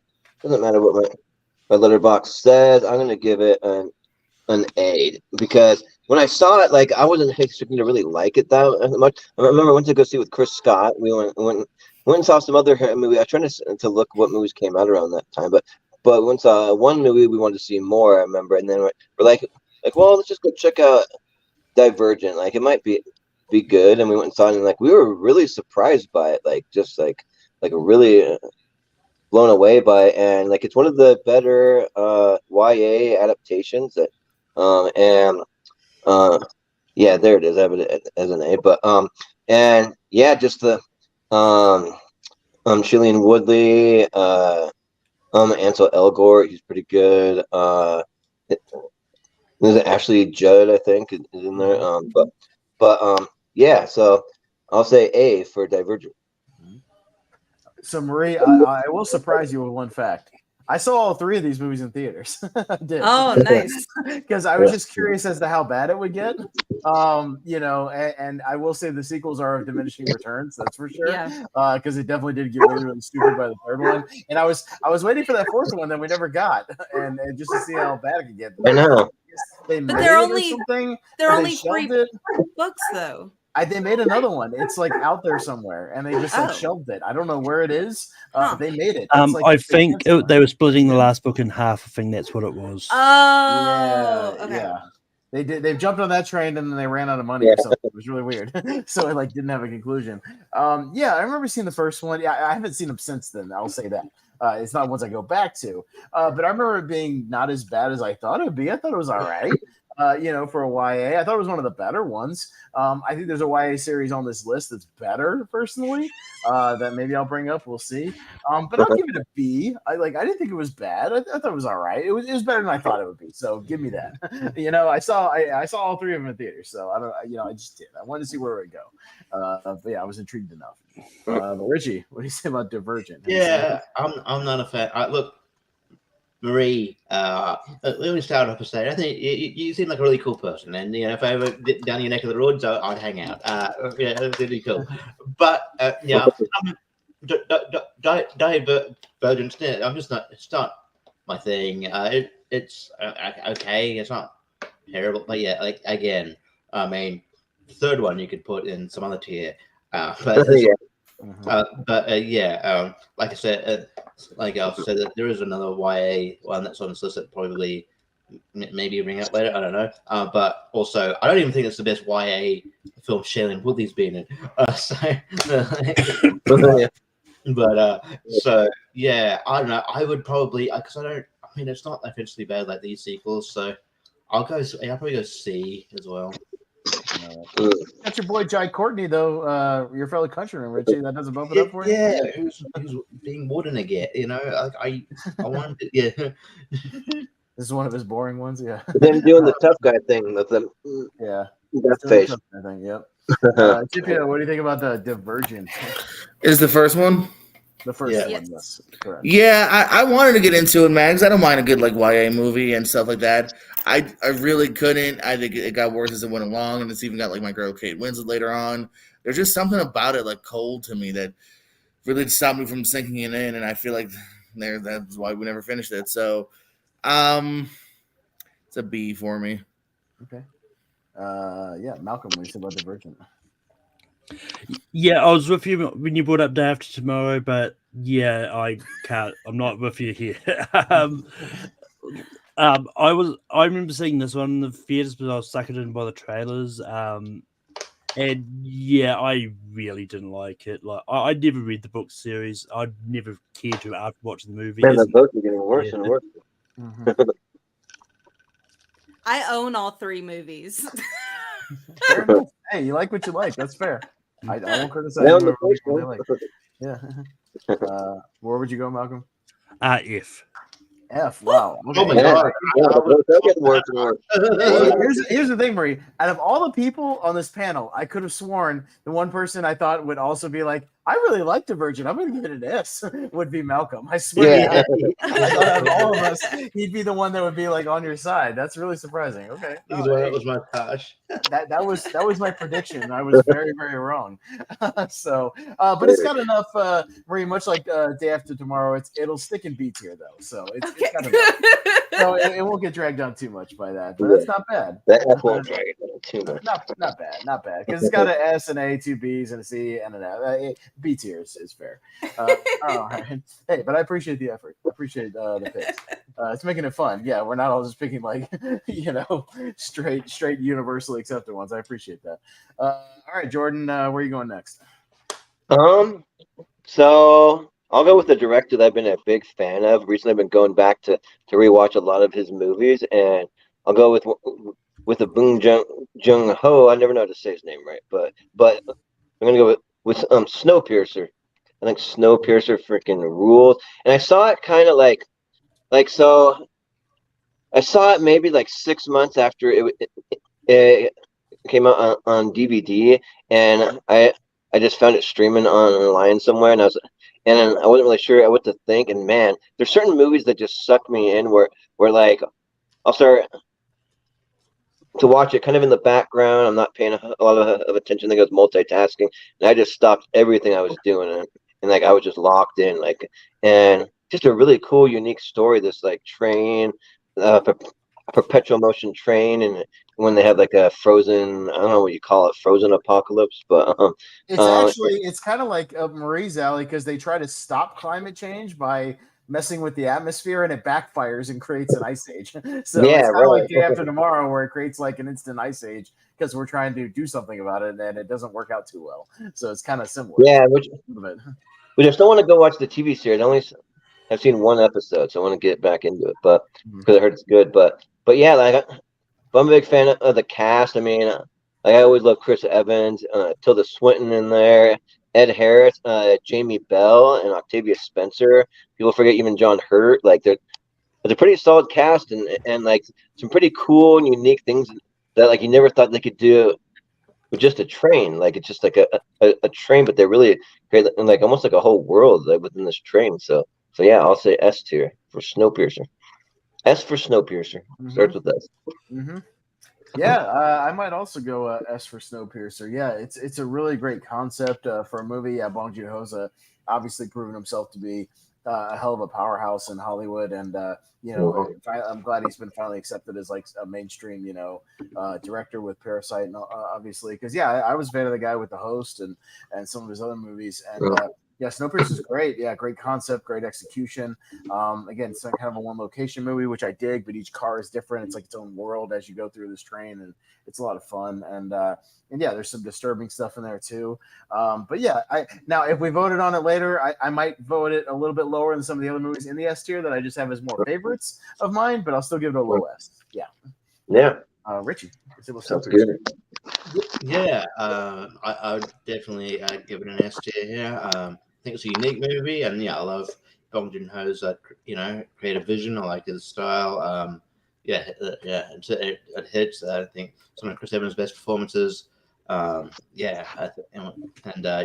really good. I love the sort of Tilda Swinton in this is wacky, and that's saying something for her. She's the worst place wacky. But I think it's great. So yeah, I'd say yes. Okay. JPO, what do you think about Snowpiercer? Hey, another makes my round easier because now I don't have to nominate it. I love this movie here, man. Slightly late to it, but I feel like pretty early on when it kind of came to like streaming and whatnot. Good word of mouth movie, man. I think it's a really dope film. Yes. Okay. Malcolm, Snowpiercer. Yeah. I really enjoy Snowpiercer. It's a yes. Ray, you've seen Snowpiercer. This is one that I really want to see, but I have unfortunately not seen it yet. But I want to. So y'all are just making me want to watch it more. Okay, no, fair enough. That's perfectly fine. It's a good one. Yeah, you should definitely check it out on streaming for sure. It's a pretty solid one. But yeah, 5 votes, but they're all S's, so it'll kind of roll up near this is the end, right up there. And also, yeah, Brian just talking about Boon John Ho's next movie, Mickey 17. I haven't really heard much about it, but apparently it's supposed to have Robert Pattinson and Stephen Ewan, I guess. Yeah, definitely. With all these strikes, all these movies are getting delayed. Yeah, so we'll see what happens. That's going to make my when I do the research, Jordan, for our most anticipated movies next year. I don't know what the hell's going to come out next year. Right. So that's going to make it really, really hard. Yeah, that's going to be a weird. Well- I'm going to have to do that one at super last minute, especially. Yeah, hopefully the strikes will get hammered out. So Those movies actually come out next year. we can get a strong schedule going. Yeah, for sure. Yeah. Go ahead. Malcolm, were you going to say something? I'm sorry. Gotcha. I was there. I forgot what I was going to say. Okay. It might come back to me. All right. All right. So we are up to, or we're up to me. Yeah, you did, Jordan. So okay. I think I'll. I do love me some zombie movies, but there's some good ones. I haven't had much luck with one of them, so I'll go with the other one. I still love just as much. Let's go Zack Snyder's Dawn of the Dead. So yeah, not only obviously one of Snyder's best movies. I think it's a really great remake, and I'm a guy who's a huge fan of the original one. I think the original one's one of my all-time favorite horror movies, but this one is as well. And I think it's got a great, another great kind of opening sequence with everything kind of hitting the fan and going nuts, and then really good character stuff with them hanging out in this mall and the plans that they come up with to get out, and really stylistic. Scary zombies, he went with the fast ones here, as opposed to the slow originals, but it's enough to make it separate from the original, and I think it works really, really well. And yeah, I think a lot of people, even people who aren't Snyder fans, kind of tend to love this movie, and I think it's really well done. So yeah, I'll go Snyder's Dawn of the Dead. We'll see what happens here. So, Richie, what do you think? Yeah, I like Snyder's Dawn of the Dead. It's really good. I don't think it's quite S tier for me. I don't have the last word like you do. I came to it pretty sort of late here, so I might need to give it a couple more rewatches. But it's enjoyable. I'd give it a sort of a light A. I'll give it A. Okay. JPO, what do you think about Zack Snyder's Dawn of the Dead? Yeah, no, I've said before. It's a really dope kind of remake. It puts a nice little fresh spin on it. Definitely feels fresh, while also still kind of honors himself from the OG. I think it has a really nice, at first slightly slow, but then very hectic opening sequence of the husband and wife and their little daughter. I remember they actually played that after Monday Night Raw one night, and it hooked me to go, okay, I got to see what's up. I got to see the rest of it now. And it's also a decent rewatch too. So I'm gonna say, yeah, man, fuck it, S, yeah. Okay.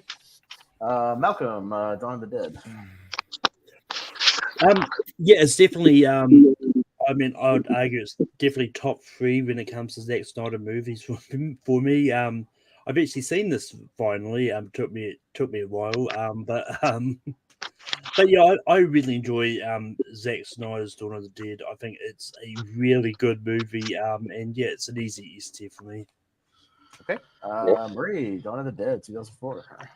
So I was told, don't watch this movie. It's terrible. So my boyfriend. How dare he? What? Think for yourself. Make up your own opinion. I mean, I typically do, clearly, with my choices. Obviously. Yeah. But this is one of the ones that I hadn't seen, and I just went with his recommendation. So I have not seen it. Wow. Interesting. Well, shame. Sorry. No, shame on your boyfriend, not on you. Yeah. You're a movie fan. Don't let people discourage you from watching movies. All right. Jordan, Dawn of the Dead. Yeah, so I actually really like this version of Dawn of the Dead. I'm actually a pretty big Zack Snyder fan. I think that, especially for his visuals, like he does really great visuals, and like basically for me, a pretty unknown cast. I know you have Ty Burrell in there, Mekhi Phifer, but beyond that, I don't really know any of the cast. But I kind of like that though, and I'll go on record as saying I don't think Zack Snyder's made a really bad movie. He's made some that aren't like amazing, like Sucker Punch or something. But even the visuals, like there's even some good stuff within those, like the Legends of the Guardians of Ga'Hoole or whatever, that owl movie. It has really stunning visuals, so there's still that to it. And like even Army of the Dead, I actually like that movie. I know a lot of people maybe don't, but like I watched it and I was like, you know what, that movie actually wasn't that bad. So yeah, and hopefully this next one, Rebel Moon, actually comes out this year. I haven't heard anything that it's got pushed back, but I don't. Well, I mean, it's a Netflix movie. It probably won't be pushed back. Like, yeah, so that'll be good. And yeah. I think that one's already done. It's in the can because there's trailers and. Oh yeah. So I think it's already done, so it probably will come out. I'm sure. Yeah. So, but even so though, like just based on what we have here, I still give it an A. It might be a high A though. Like I even wouldn't mind if it got bumped to S, but I'll say A. Okay, so it'll be really just about where it's at right now, pretty much. Yeah, right there. Let's skirt in. Yeah, we might have something to get bumped out. We'll see, because that S tier is filling up pretty quickly for this one. So yeah, we still got about 20 minutes till we get to the 2-hour mark. So I think we can go around the horn again if everybody wants to, and as long as we go fairly quickly and keep the pace up that we've been having a good pace so far. Obviously, we've got a lot of movies thrown up there so far, so we keep it up and go around one more time. So what do you say? Everybody down? Yeah. All right, let's go. All right, back to Richie. What do you got? All right, this one might be divisive because I know there's a couple of people who are a bit iffy on this movie, but we'll see how it goes. I think it deserves to be mentioned. Why don't we get an animated one on there? And I really like WALL-E. WALL-E. I think it was really cool how they sort of made a movie about how humans are kind of destroying the environment. Kind of really entertaining, and as well. I think this was almost this was back. I really like Pixar more back then, and it was just a really fun movie. I really dig it, and just sort of how they did stuff with it was more minimalistic than a lot of other kind of stuff in their filmography, but I think it really hits, and I think it's one of the better ones in there, one of the better works. So it was just saying a lot. So yeah, I just think we need an animation up there, and the other animation offerings I don't know if they're S tier, but I think this is S tier. So WALL-E. All right. JPO, if you're there. WALL-E. JPO? No? Did you disappear for a minute? Okay. All right, we'll come back to him for a minute. Malcolm, what do you say about WALL-E? I think WALL-E's a decent movie. It's one that I actually don't go back to it a lot, honestly. I know other people are high on it, but for me, it's just a B tier movie, so B. Okay, Marie, what do you say about WALL-E? It's a B tier movie. I definitely agree with it being an S tier movie because Marie, you're back. We're friends. Because. Well, first off, it's so realistic that people in the future will not be able to do anything for themselves. That. You mean it's realistic that people would be lazy as shit? Not too far off, right? Yeah, it's so. But that lazy? Come on. Yeah. Have you seen Idiocracy? Yes. Yeah. Absolutely. So, just the fact that everything. And it's dire. Their situation is dire, but when they find out that, it's okay, and WALL-E's just this hero. It's really good. So S. All right, Jordan. So WALL-E. Well, keep it short. I don't love WALL-E. I barely even like it, but I do think that it's better than than any of the Planet of the Apes movies. I don't care for those that much. And it's better than The Day After Tomorrow that's been nominated. So I'll say B. Wow. Yeah. Interesting. Okay. Yeah. We're gonna go way worse than that. That's terrible. Richie would be happy with me because I also will go S tier for Wall-E. Yeah, it's probably a top 5 Pixar for me. I dig it. I love the storytelling and the world building that takes place here. And then that opening sequence, it looks great on 4K. I just picked up the Criterion 4K. It looks amazing. If you're a physical media person, please do so. This movie rocks. I dig it. So S tier. JPO, he's back. So real quick, we'll go back to you. We're talking about Wall-E. What do you? Yeah. This movie makes no sense to me. The future looked fine. B. Yeah. All It was great. All right, so 3 S's, 3 B's. It'll hang on by a thread for now, but again, it might be one of the first ones that gets bumped. As this S tier is filling up here. And going back to the lazy argument, like movie studios are definitely not so lazy they're considering using AI to write movie scripts. That's true. Yeah. All right, so we'll go to JPO. How about another nomination from you, sir? You ready? All right, let's talk about. Okay, I know what I want to talk about. I want to talk about Titan AE. Talk about animation. All right. I feel like I don't know if this came out just back when like I feel like adult animated movies just weren't getting any love because I feel like it got wiped underneath. It didn't make much money, and so like kind of didn't really get anything like it for a little while here. But I love the animation style. It's got a great cast. Matt Damon, isn't it? It's a Joss Whedon script, so you know it's written well. Like it's a really cool thing they built here, man. This is a favorite of mine. I don't know why I have this memory, but I bought it from Toys R Us on VHS. Like, I love this movie, man. I think it still holds up. So, yeah, S tier for Titan AE. Okay. I forgot Toys R Us sold VHS. But no, we had a good back in the day. movie selection. Oh, yeah, for sure. They had a video game section, a movie section. Yeah, they had for sure. I worked there for the first time. Worked towards the end. Nice. Malcolm, what do you say about Titan AE? I haven't seen it. Just to go for the cast, it's got the rapper known as Tone Loc in it.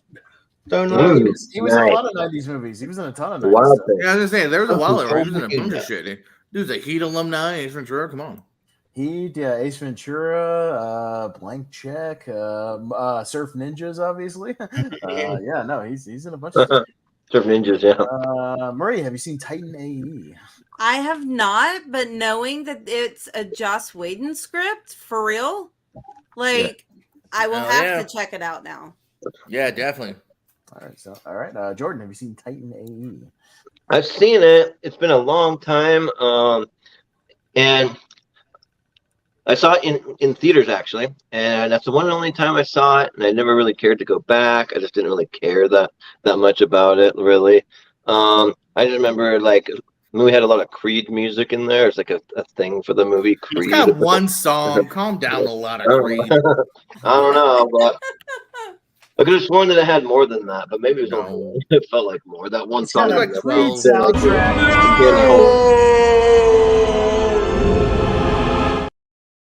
No, that's not good. That's the best joke from Without a Paddle is when they're lost and they're like, wait, I hear Creed. I never thought I'd be happy to hear Creed. Yeah, right. Yeah, gosh, I want to rank it kind of low, but I'll be generous and I'll say C, but it's like a C minus for me. C. You ain't generous. You saw when you were 12. You don't even remember. Yeah. Well, I can neither be cruel nor generous, JPO, because I haven't seen it. Richie? To be fair, I need to give it a rewatch. I'll just say that. Mm-hmm. I do need it. I need to give it a rewatch as well. And look, lay off Creed are like the Nickelback of the 90s, but but also I don't know. I like some Creed songs. Even more. I think even Nickelback better than Creed to me. I just don't like Creed. Anyway, I think at the time, because I was young when this came out, and I was just a bit too complex for my developing brain, and I needed to give it a rewatch. At the time, I thought it was fine, and I think it sort of came out at that time where Disney wasn't putting out sort of at a time when I think Treasure Planet and Atlantis coming out. It came out at around the same time too. So it Both was like, better. I'll say that. yeah, but He's wrong. I'll say that. No, all three of those are kind of achieved sort of underrated status where kind of they're kind of yeah. But yeah, but I think it's good. Just I can't get it to S tier because I haven't watched it recently, so I'd give it a B. But yeah, if you know, unfortunate situation, because I think if I had watched it more recently, maybe I'd be higher. But I'll go B. Maybe it'd be higher. There you go. Yeah. Make it higher. Matt Damon and Drew Barrymore, their voices in it. So Yeah. It's got a good cast. Yeah. All right. Yep. So we'll be a little generous. It's got an A, B, C. It's kind of all over the place. I'll throw it in a low A. See what happens. All right. We'll jump to Malcolm. Malcolm, what do you want to talk about next? Yeah. So I'm going to bring up probably the only documentary on this list, and it was briefly mentioned when talking about Raleigh. I'm bringing up Idiocracy. documentary. Yeah. future documentary. Yeah. I mean, it's like when you think about it, like it's actually very realistic to the world as it is now. I mean, in a world where Donald Trump was ever president, but I'm not getting too much into that. But yeah, fake news. But yeah, Idiocracy is just a really good movie about this world where like people's intelligence is just dumbed really down and just. But it's just one of those ones that I think it's a really good movie because like Luke Wilson just being the smartest man, the only smart guy in the world now is like because I think it's a good movie. So yeah, S tier. JPO, what was the ASAP question about this? Was it who plays the president, something like that? Yeah, and I gave the full name. Yeah. Oh, Camacho. Yeah. Here, I'll look it up in a second. Yeah. Oh, Terry Crews, Camacho, whatever his name is. Yeah, Macho Camacho, or something like that. I don't know, something silly. Mountain Dew, Herbert Camacho, Elizondo. Yeah, there's like 7 names. Oh yeah, he's got Mountain Dew all over his name because they're all sponsored. That's right. Oh my gosh. Yeah, it's all silly. All right. Yeah, Maria, what do you say about Idiocracy? So I think the concept sounds really interesting and it sounds like something I would want to watch, but I have not seen this one. Okay. It's a good one. Check it out. It's a fun one. We'll say it's got a good concept and it's a good time. Yeah, Jordan, what do you say about Idiocracy? Yeah, I think Idiocracy is great. Like, I think that it's really good. I'm a big Mike Judge fan. Like I'll watch anything that guy does. And yeah, I think that the cast is really solid. I think that it's a cool kind of take, like just them kind of running around this kind of like futuristic kind of like wasteland place. I kind of like near the end when they're having big battles in the arena too. They do some of that stuff, and yeah, it's fun. So I won't quite give it an S, but I'll say A. Okay. Yeah, I think I'm in the same boat in that sort of A tier. Yeah, I really do like this movie. I think there's incredible world building. Yeah, that first 45 minutes or so is dynamite when he's just kind of exploring everything, and he's able to just like walk out of jail, because they're that stupid. He just goes into the door, walks out. Like that's a lot of fun. Yeah, and I think I just think it loses a little bit of steam in the last act or so. But it doesn't mean I don't like the movie. I do think it's a very, very clever movie.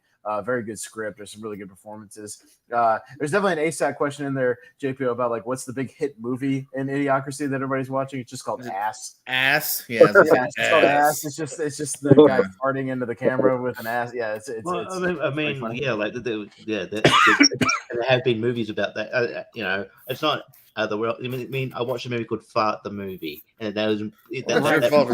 And you're helping the algorithm by fucking giving it views, Murtry. that predated this movie, so Yeah. Well, there you go. Fart the movie, but yeah, Ass the movie. Yep. Yeah, I do think it's really clever. I do like it. I'll give it an A. But there's other stuff on this list I just have higher than Idiocracy, so give it an A. But Richie, what do you say about the Idiocracy? I read somewhere that was like, they wanted to, they wanted to, what is something in the future where what people would wear on the. So they contacted this group or whatever. He had a connection to this group, and they created this shoe. And basically, what it was, and it ended up being a shoe. Basically, they're Crocs. So, but Crocs made their debut in Idiocracy, and thinking, "Oh, that would never happen." And now they're a thing. Crocs are Crocs. Yeah. I was thinking about bringing this up, maybe in my Hail Marys. So, yeah, I mean, it's talking between an S and an A. I'd probably give it. I'd probably give it a strong A. I do really like the movie, but yeah, it probably falls off in the third act there. And sometimes you don't want to be reminded that you kind of live in this. I mean, it probably because it's so kind of realistic to the world we live in. I don't want to be reminded. It's hard to rewatch. I don't want to be reminded that it's kind of accurate. It is really funny though. And I don't think I love Mike Judge's writing. I haven't seen anything I dislike. I'm looking forward to his King of the Hill revival. Hopefully that can still go ahead with just for one of the voice actors. If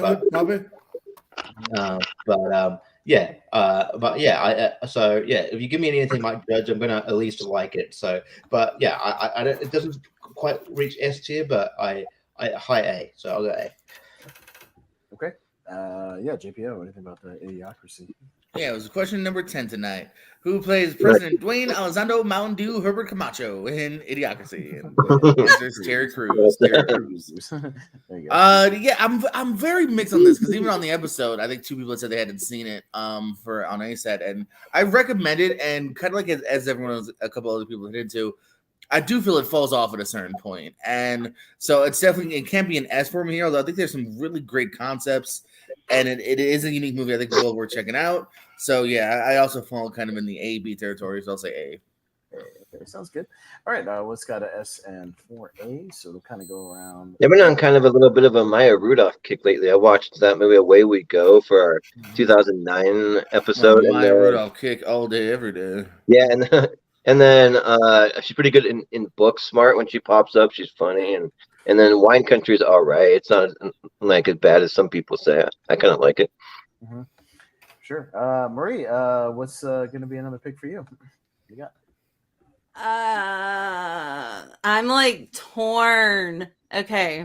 I know we have the Hail Mary. I'm just. Yeah. You can pick whatever you want. It's your pick. Go wherever you want to go. I am going to be really specific and say The Mockingjay Part 1. Okay. Mockingjay Part 1. Okay. That is specific. Where are we going? Okay. So the first Hunger Games movie is fine. It's fine. The second Hunger Games movie, Catching Fire, is better. And then Mockingjay Part 1 is like freaking amazing. Wow. And then the fourth one is pretty good. But the third one, I'm telling you, like the whole setup of her as the savior for the rebels and like the propos, and it's like this awkward, weird, it's kind of funny, but it's not because they're in such a dire situation. And the way it just kind of sets up where she's like, I had no idea any of this was going on, and y'all were all doing this behind my back. And I just think it's brilliant. It's a brilliant movie. Okay, fair enough. Jordan, Mockingjay, specifically Part 1.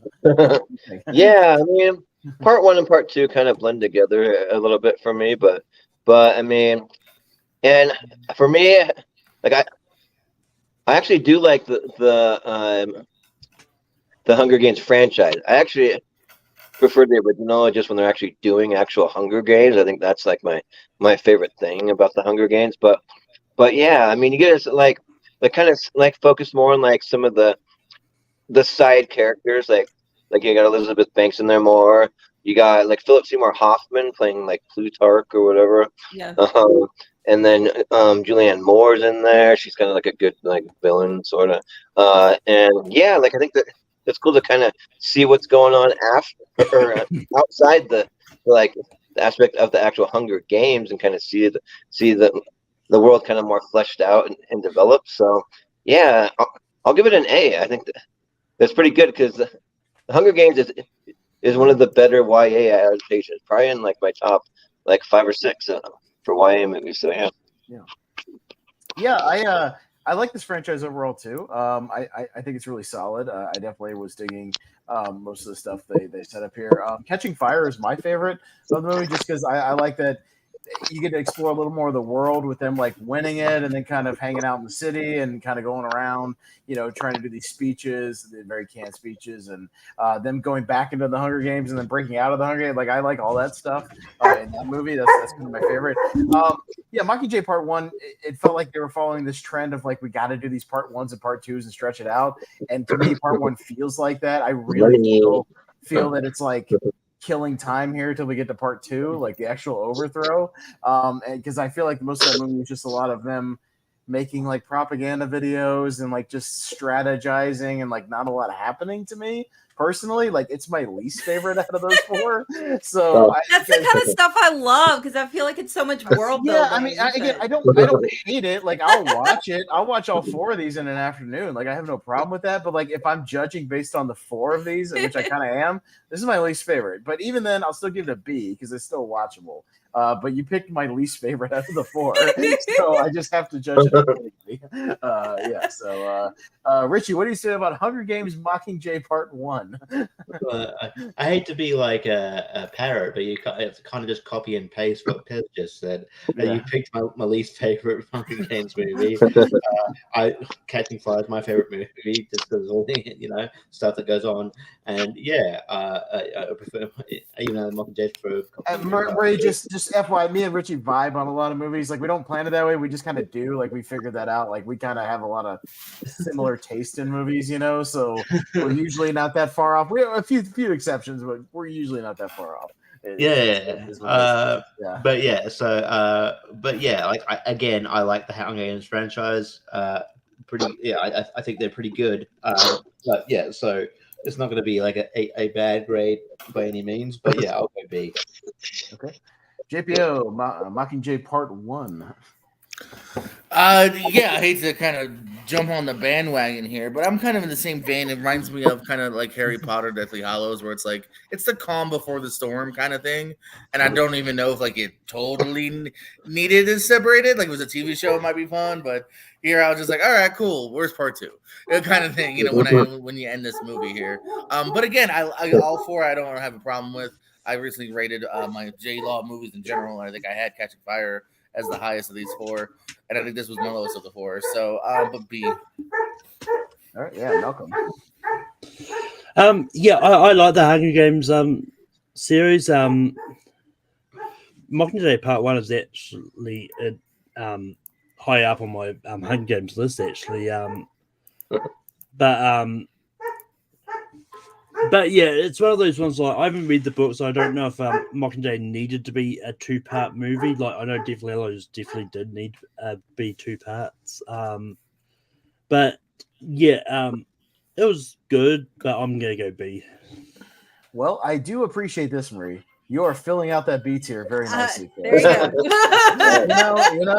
You are taking pressure off this very loaded S tier, so I appreciate that. So you are adding quite the diversity to this tier list, and I do appreciate that. In all honesty, I really do. It's fun. I never know where you're gonna go. That's fun. I like it. So, Jordan, where are you gonna go for your final official pick before we get to the Hail Marys here? Let me see. Okay, I just want to double check and make sure it didn't get nominated yet. But I want to go with The Quiet Place. The Quiet Place is a really cool, unique movie that's kind of based around sounds, and it's like a really unique idea. And yeah, I think John Krasinski, like in everything that he's been in or like directed or any of that, I've been a fan of. And and the girl that plays the deaf girl, a really cool addition to the movie. And like that whole entire the movie, you were just what's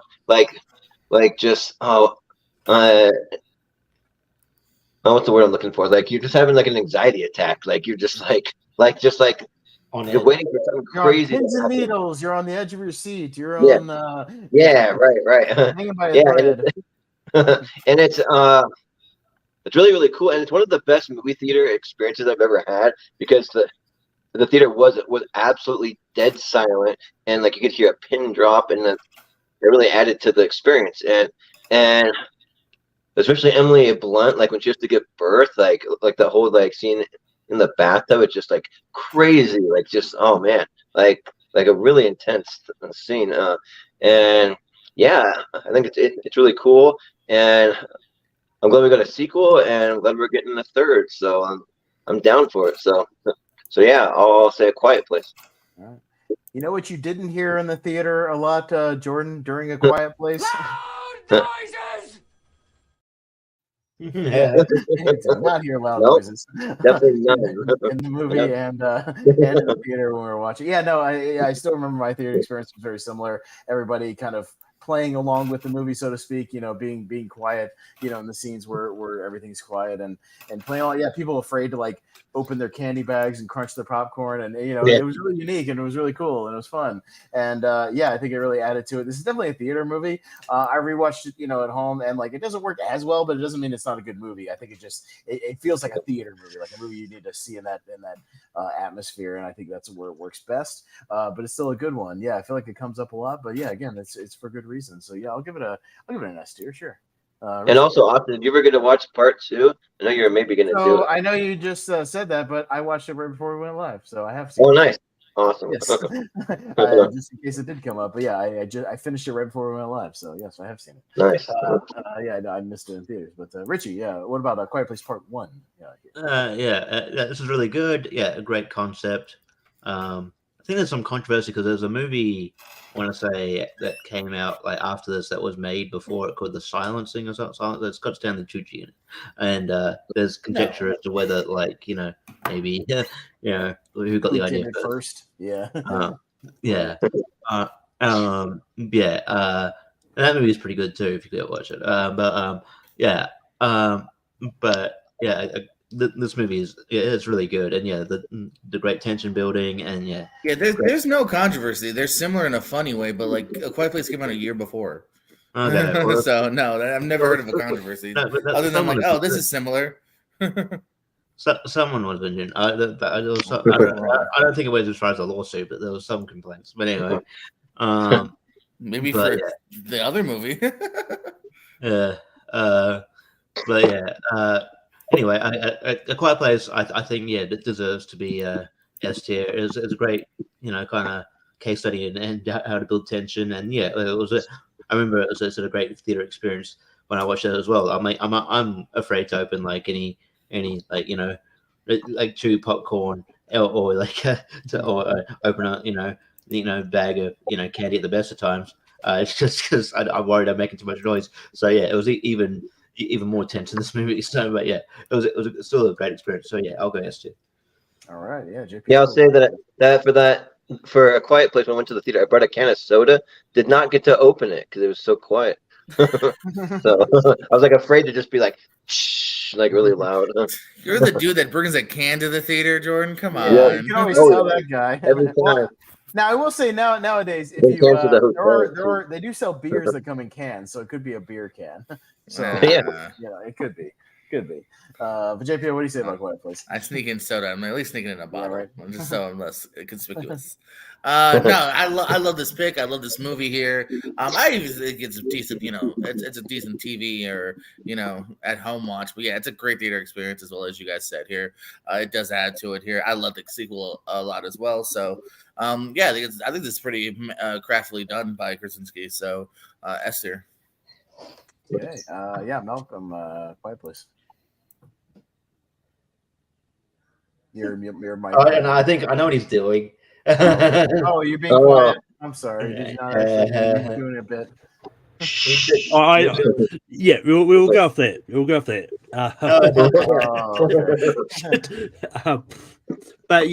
While the movie The Silence came out after Quiet Place, the book The Silence was based on came out before it. So I think that's where the issue was because people comparing it to the book goes like, the adapting this book, even though it's not. So that I think that's where the issue is, not so much the movies copying each other. Right. But yeah, I really enjoy Quiet Place. Like I missed the first Quiet Place in theaters. I caught that later, and like, I do have to disagree with Oscar. I think it works just as well on her on TV. Like it's not one I don't think is that needs to just be a movie thing, but yeah, it's good. So it's still gonna be nasty for me. All right, yeah, Marie, what do you say about Quiet Place? So I'm pretty sure that y'all are aware of this, but I'm not a big horror person. Like, I love zombies and vampires. Really? Zombies and vampires are great, but horror, like in that, I can't do it. So, I just So you haven't seen it? No. This one's not. It's not like gory or anything. It's more of like a tension movie. Yeah. I would say more than anything. There's It's PG-13. Keep that in mind. Yeah, there's monster stuff, but it's more tension than like flat out like an alien or anything. Yeah, it's kind of like an alien movie. Yeah. But like it's that lingering fear that there's something out there that's going to hit you. Yeah. That's what like. No, I got you. I got you. Yeah. All right. But yeah, pretty solid votes all around for A Quiet Place. Got 5 votes and the Queen of 5. So there we go. And yeah, I guess my final one. Yeah, I don't know where this is gonna go. We'll see if even some of y'all have even seen it. But I'm gonna go with what is essentially Mad Max Fury Road, but made in 1981. So let's go with the Road Warrior. Because the Road Warrior rules also, just like Fury Road. And yeah, it's basically just if George Miller just made it, 40 years ago and still set it in the future. Because it's set in the exact same world as Fury Road, obviously. But yeah, with Mel Gibson and the villain of Lord Humongous. Richie and JPO, this is definitely where Demolition got their gear from. We're in their S&M gear and their mask. I saw an indie in Texas that was advertising Lord Humongous, so that shit's still going. Oh yeah, no, for sure. No, people still bite off this movie. You got the feral kid running around with his boomerang. It's a lot of fun. You got the guy in the gyrocopter. Like it's and it still has as many of these crazy chases, and it's all practical, just like Fury Road. Again, phenomenal sort of chase sequences, big car stunts, all kinds of stuff. It's just got that 80s aesthetic, which I really dig, and feels very old school. And I don't know how many people have seen it. We'll see what happens here. But if you like Fury Road, I mean, you just got to put yourself, back in sort of the 80s for this one. But I think it's just as fun and just as much of a blast. So yeah, I'll see where this goes, but I'll advocate for the Road Warrior. Richie. Yeah, and I love the Road Warrior. In Australia, it's just called the Road Warrior. It's not called Mad Max. Well, I know, yeah, that was a total America thing with the Mad Max 2, the Road Warrior. That fucked me up earlier. Yeah, because I was looking, I was like, oh, what is the title of this thing? I saw 3 different things. Mad Max 2. That's another. That's a very Indiana Jones and the Raiders of the Lost Ark type thing for America. But it's. I saw just Road Warrior. I saw Mad Max 2. I saw Mad Max 2 Road Warrior. I saw like 3 different things at least. Yeah. This movie is great, and it did a lot for Australian cinema at the time. It really kind of solidified, it sort of put Australian cinema on the map. Really, I would really kind of showed how good Australian cinema could be, and that George Miller really showing how good like practical effects could be, and this and Mad Max. I mean. Beyond Thunderdome, not so much, but still a fun movie and need to it. I don't know if we'll talk about it, but it is what it. They had a good relationship with Tina Turner at the time. But Mad Max 2 is it is great. It's just a lot of fun. I implore you to. I don't know how easy it is to find, but if you get around to it, give it a watch. It's a lot of fun, and the action scenes still hold up. They're amazing, and definitely S tier. They would have been in my honorables, my Hail Marys. Well, it is available on Max as of right now. So it's a Nice. Much Mad Max on Max. Yeah, I think all of them are. But yeah, JPO, what do you think about the Road Warrior? Mad Max on Max.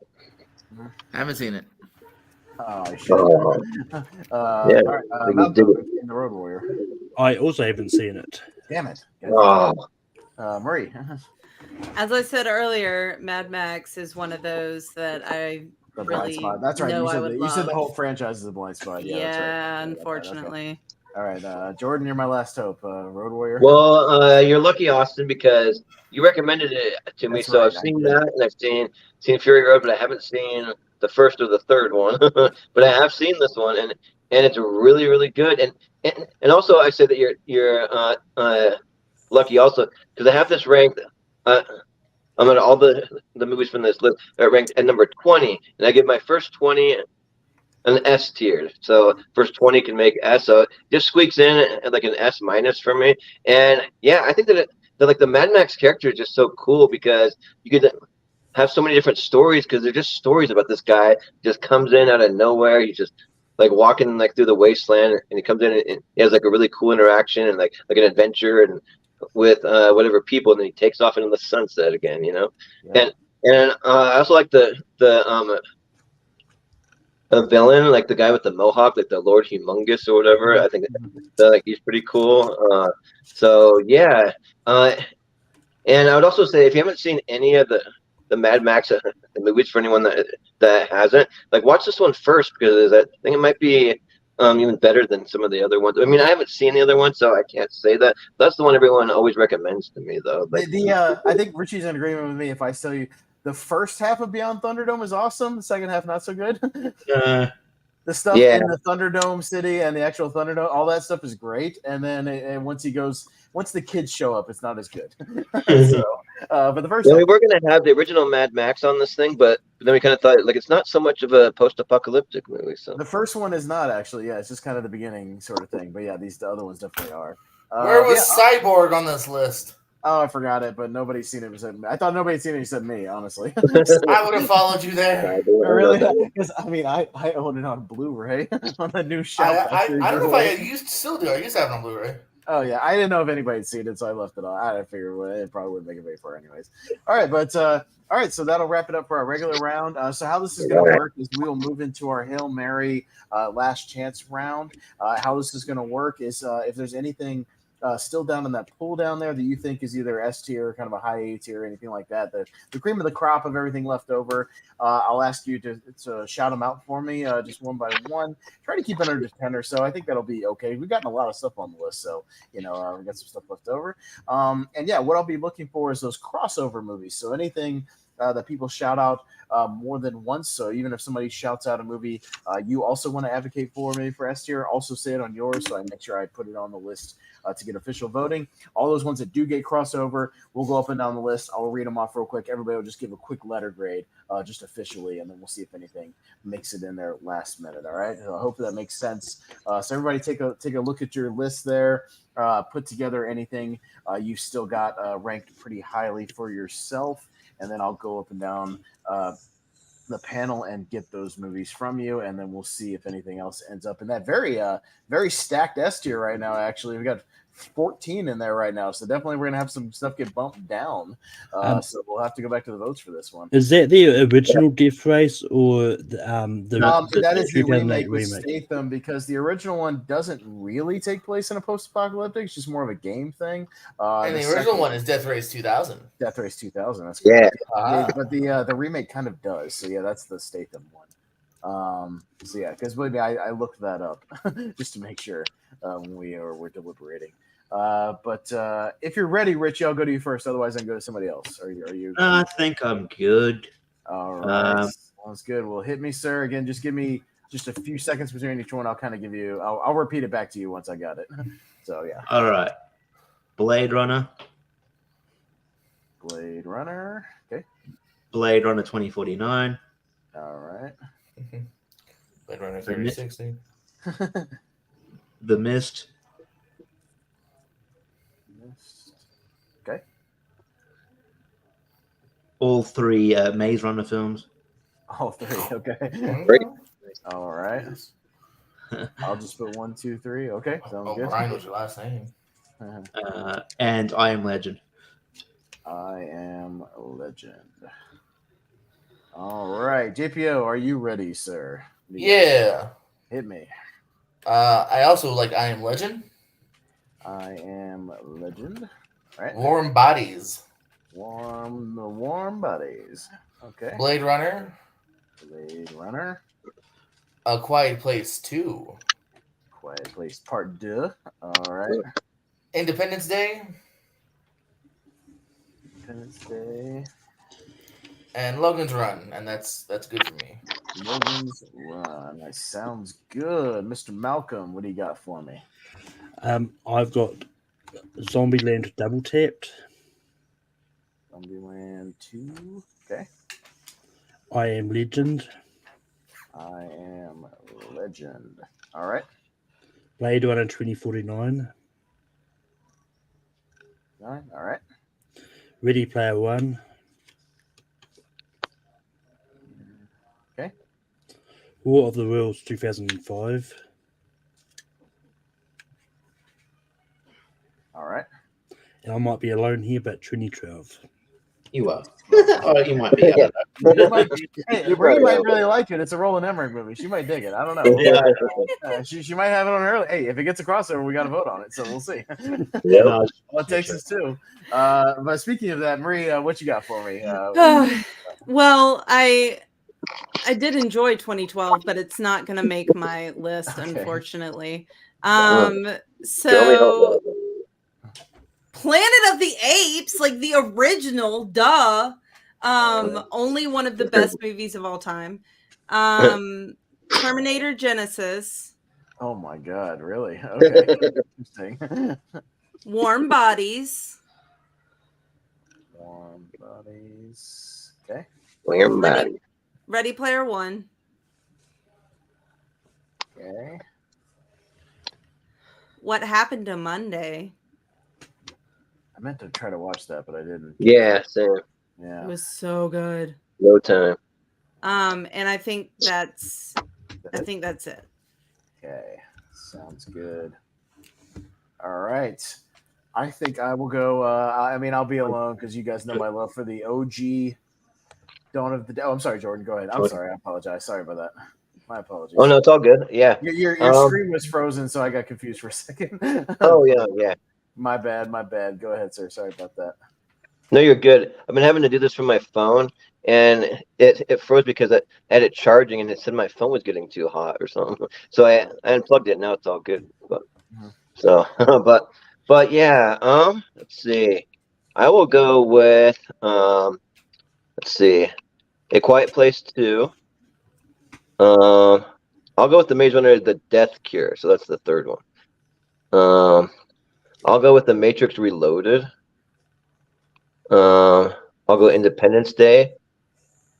I'll also throw in The Scorch Trials. So let's go the second Maze Runner.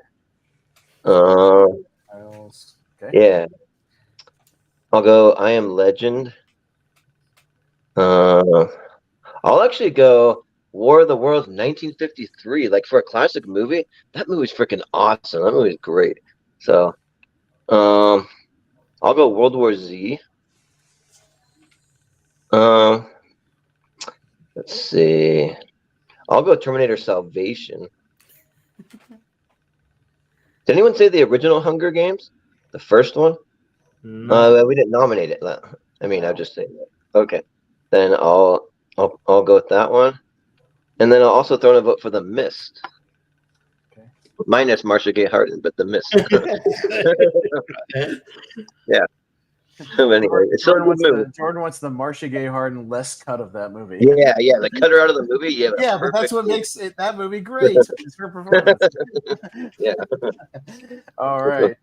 So I will also, Marie, go Planet of the Apes 68. That movie rules. I'll go Dawn of the Dead 78, but nobody else said, but I love it. I'll go Dawn of the Planet of the Apes. I should have said that. Do you want to say it? Yeah, I'll say it too, so you can put it'll be on there. You didn't have 10, so you could throw it in there last second. Yeah. All right. I'll say the Scorch Trials for my Maze Runner pick. I'll also say I Am Legend. I gotta look at the list real quick. I was writing everybody else's down, so pardon me for 1 second. Make sure I didn't miss anything. War of the Worlds 05. And let's see. I'm tempted to say Terminator Salvation, Jordan, but I can't go S tier for Terminator. Oh man, what about A though? I'm tempted because I'm a big defender of Salvation, but even then, for this, I got way movies way higher than that, so I can't. Okay. I can't. Not for this list. Yeah, I'll defend it any day of the week, though. I will say that.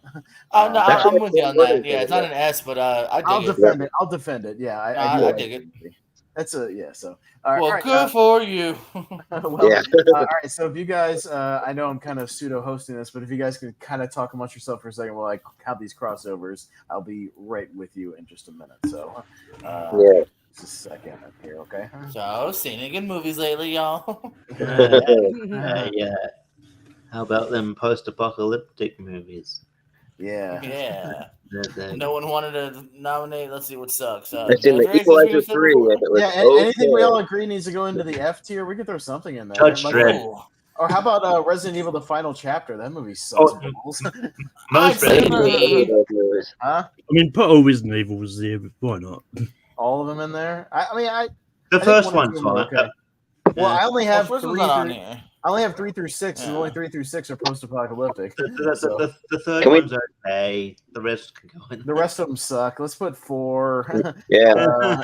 Let's put 4, 5, and 6 in there because I've never seen any of them, but they sound like an F tier. So I'm gonna do that. I'm fine with that. And while I'm finishing up these. Also, what about the Matrix Revolutions? That could be an F tier. It's not an F tier. No, that's a C. Oh, I hate that one. Aeon Flux can go there personally. Sure. What about Allegiant? The third Allegiant can go there. No, that movie's bad. Well, Marie's opinion on that. She might like it. Yeah.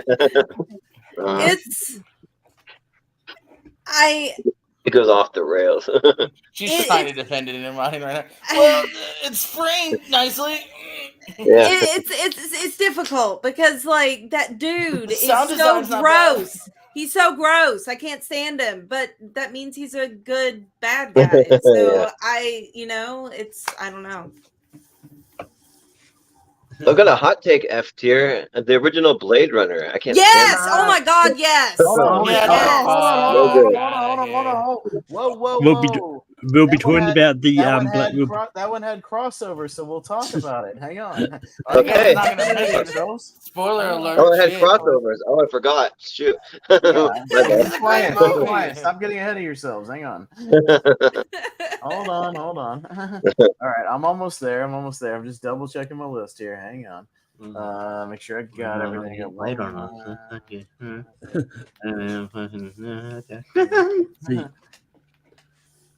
I've also got a hot take F tier, but that was also got crossovers. I'm not good. Oh no, y'all are crazy. You don't have to tell us you got a hot take. Most of the things you say. Yeah, you've had several tonight, Mr. C Fury Road. I think I got everything. I think I'm ready. I always kind of triple check this list, make sure I didn't miss anything. Way back in like 2 seconds. Hang on. You know what should be F tier, Jordan? I can say F tier because he's out of the room. Babylon AD. That movie sucks. Hey, I'd say C or D. you show some respect to Vin Diesel's name. Babylon AD. That movie's decent. It's not good. Tell him to make better movies. Shit, Bloodshot. This. We talked about it on the podcast. He has potential still, but he refuses to make good movies. Yeah. Right. Yeah. He refuses to do anything except Fast and Furious, and it's infuriating because he used to be good. I don't know. And then the last 5 years, everything he's picked up besides that, All right. won't do. Okay, so I think I'm ready. I believe I have 11. So what we do here is I just go up the same order each time. Just give me a quick letter grade, and I'll write them down. So that's how it's going to work, and we'll see what gets thrown up there. So first, I'll get the Apes movies out of the way. So let's do Dawn of the Planet of the Apes. Richie. S. Yes. JPO. A. Malcolm. S. Marie. A. Jordan. B. I'll say S. The Dawn of the Planet of the Apes. So that will be 3, 2, 1. So again, we're gonna have a lot that are gonna get bumped. We're gonna do some voting as far as what gets out. Yeah. So this is gonna be interesting. All right, we will go to Planet of the Apes 68. Old Charlton Heston. Richie. Dr. Zayas. I'll say A. JPO. S. Malcolm. B. Marie. S. Jordan. I have not seen it, so I can't vote. And I will hate say monkeys. S. Yeah. I don't watch those monkey movies. All right. Yeah, that movie's great. Even though monkeys are my favorite animal, I don't want them to have human characteristics. Okay. Just be an animal. He likes like the capuchin monkeys and like Yeah, like capuchin monkeys and yeah, like those kind of like little cute monkeys, not like horrifying human like looking. Dunstan checks in, like right, Richie? No, not that one. You mean this movie? Not That's Ed. right.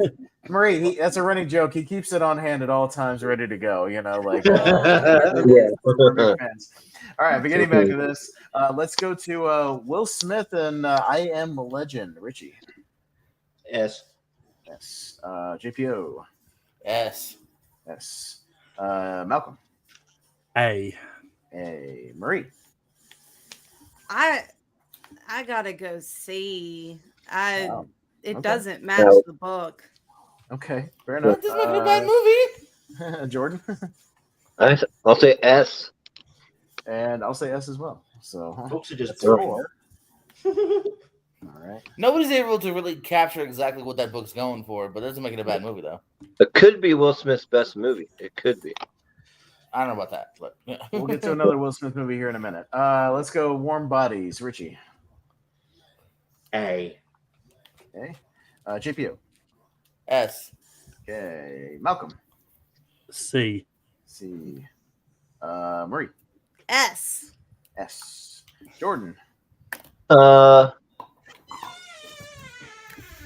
I'll say A, but it's like an A minus, but I'll say A. Yeah, I'll also go A for Warm Bodies. So I'll kick it up to kind of mid-A territory. All right. We will go to Ready Player One. Richie. B.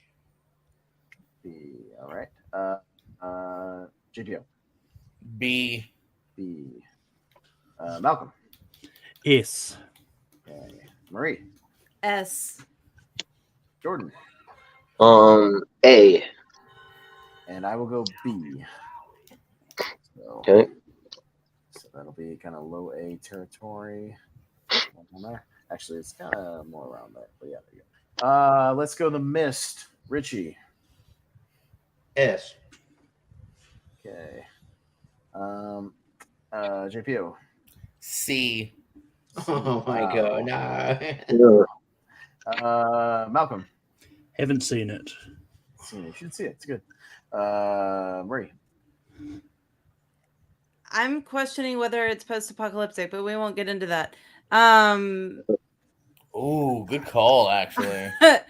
I'll say B. Jordan. Yeah, it is questionable, but I'll still say A. Normally it'd be an S, not post-apocalyptic. Yeah, I think if you bring that's an option, to be honest with you, I'd go more towards that then. No, also. Okay, yeah, fair enough. Because But they're the apocalypse was just starting, and actually they feel like they kind of solved it at the end. and they solved it within like 3 days. Yeah. So, Nah, we got tanks, we good. sorry. Yeah, that was my initial thought. I was convinced to leave it on the list when I initially put this together. That was my thought. That's why I have this here so we get to have the conversation. But, Yeah. to me, I think Jordan just wanted to keep it in so he could have a reason to talk shit about Master J. Howden. Yeah. Talking about it again. All right. We'll go Independence Day. Richie. A. Okay. JPO. That's an S. Malcolm. Speech, yes, but the whole movie, F. Wait, what movie did you say? Sorry, I didn't really hear what movie. Independence Day. Okay, sorry. Marie. Again, how is this post-apocalyptic? But I mean S. Because they damn near wipe out the whole world in a day. Okay. Okay. I think it's apocalyptic, but not post-apocalyptic. So I'll say not post-apocalyptic. I would argue this one is because of the amount of destruction they do in that 2 days or so, and they are pretty much scraping by on Morse code and shit like that. I gotcha. I will say it is, and I'll say yes. I think it depends on the amount of destruction and how widespread it is. Also, gotcha. And how long it takes. I think it depends on the time that it's been in an apocalypse.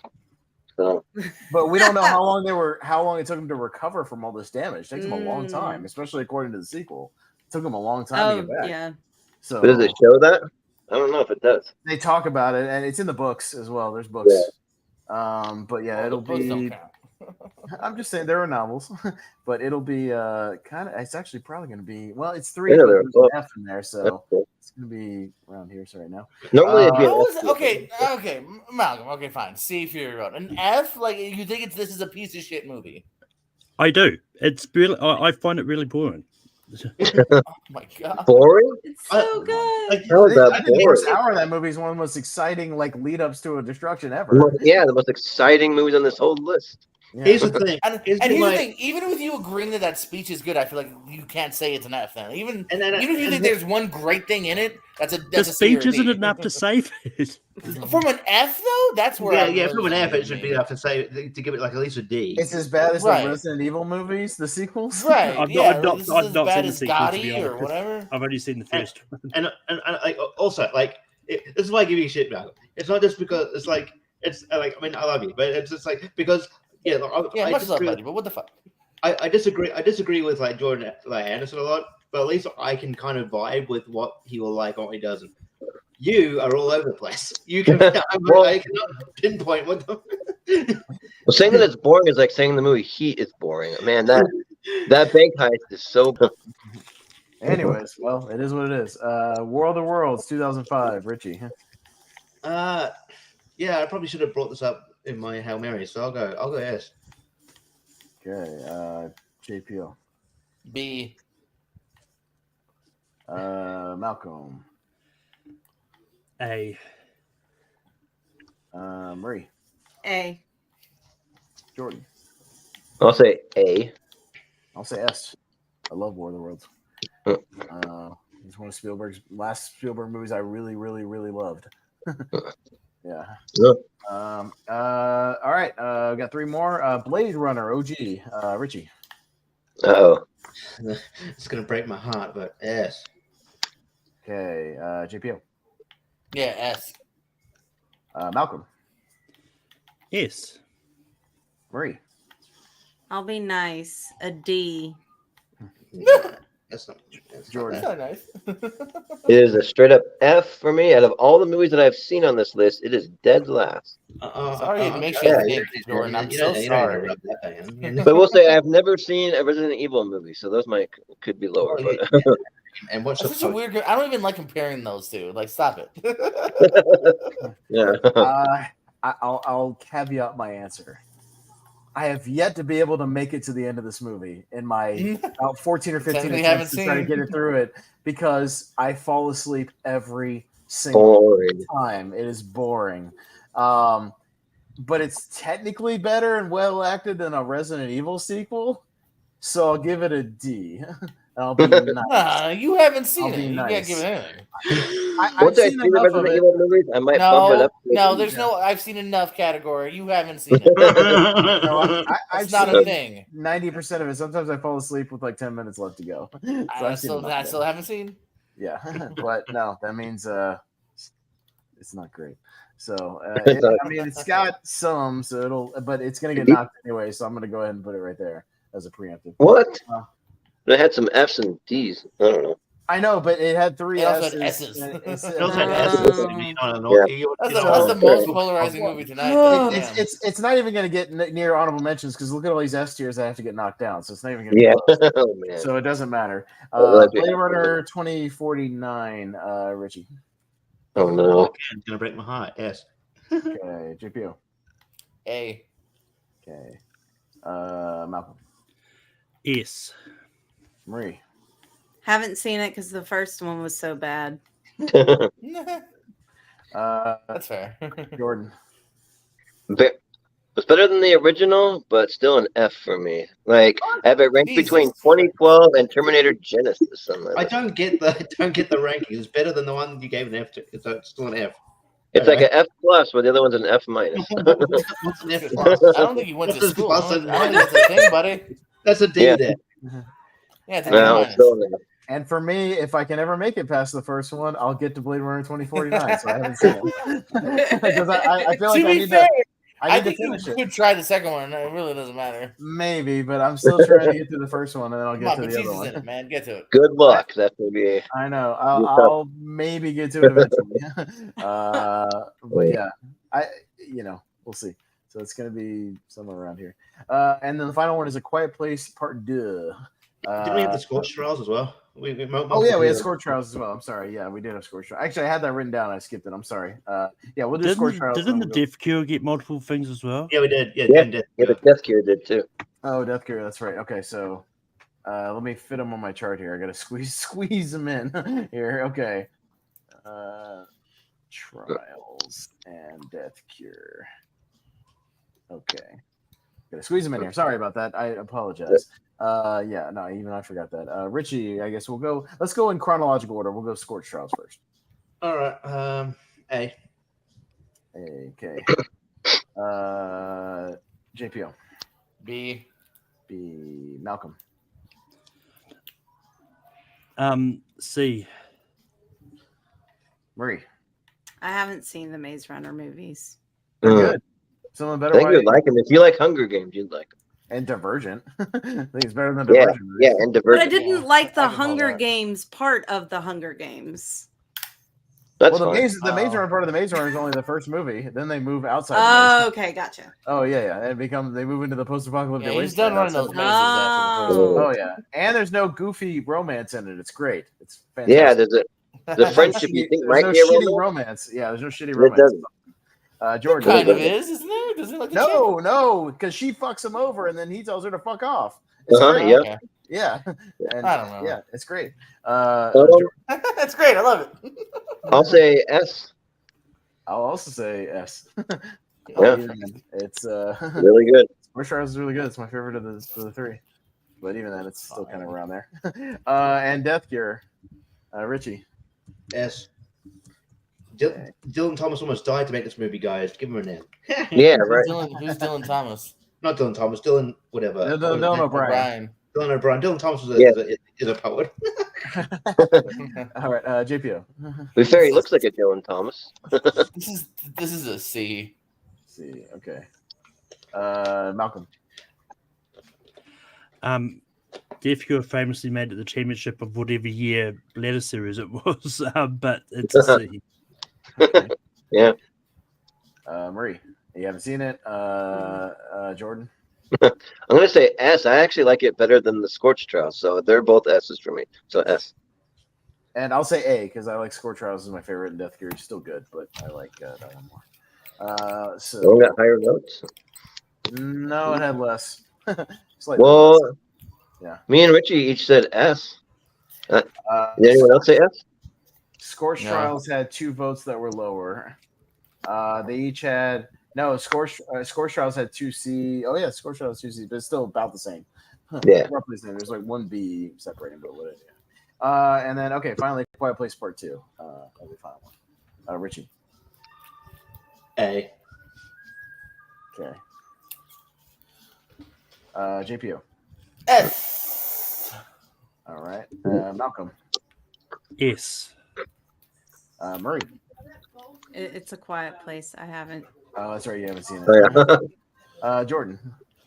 I'll say S. It's my highest ranked movie that didn't get nominated in there. in the first half of this show. Yes. I'll say A. This one's better, but this one's still pretty good. Yeah. But I did like it. Nice. So it'll be around, pretty much right around there. Okay.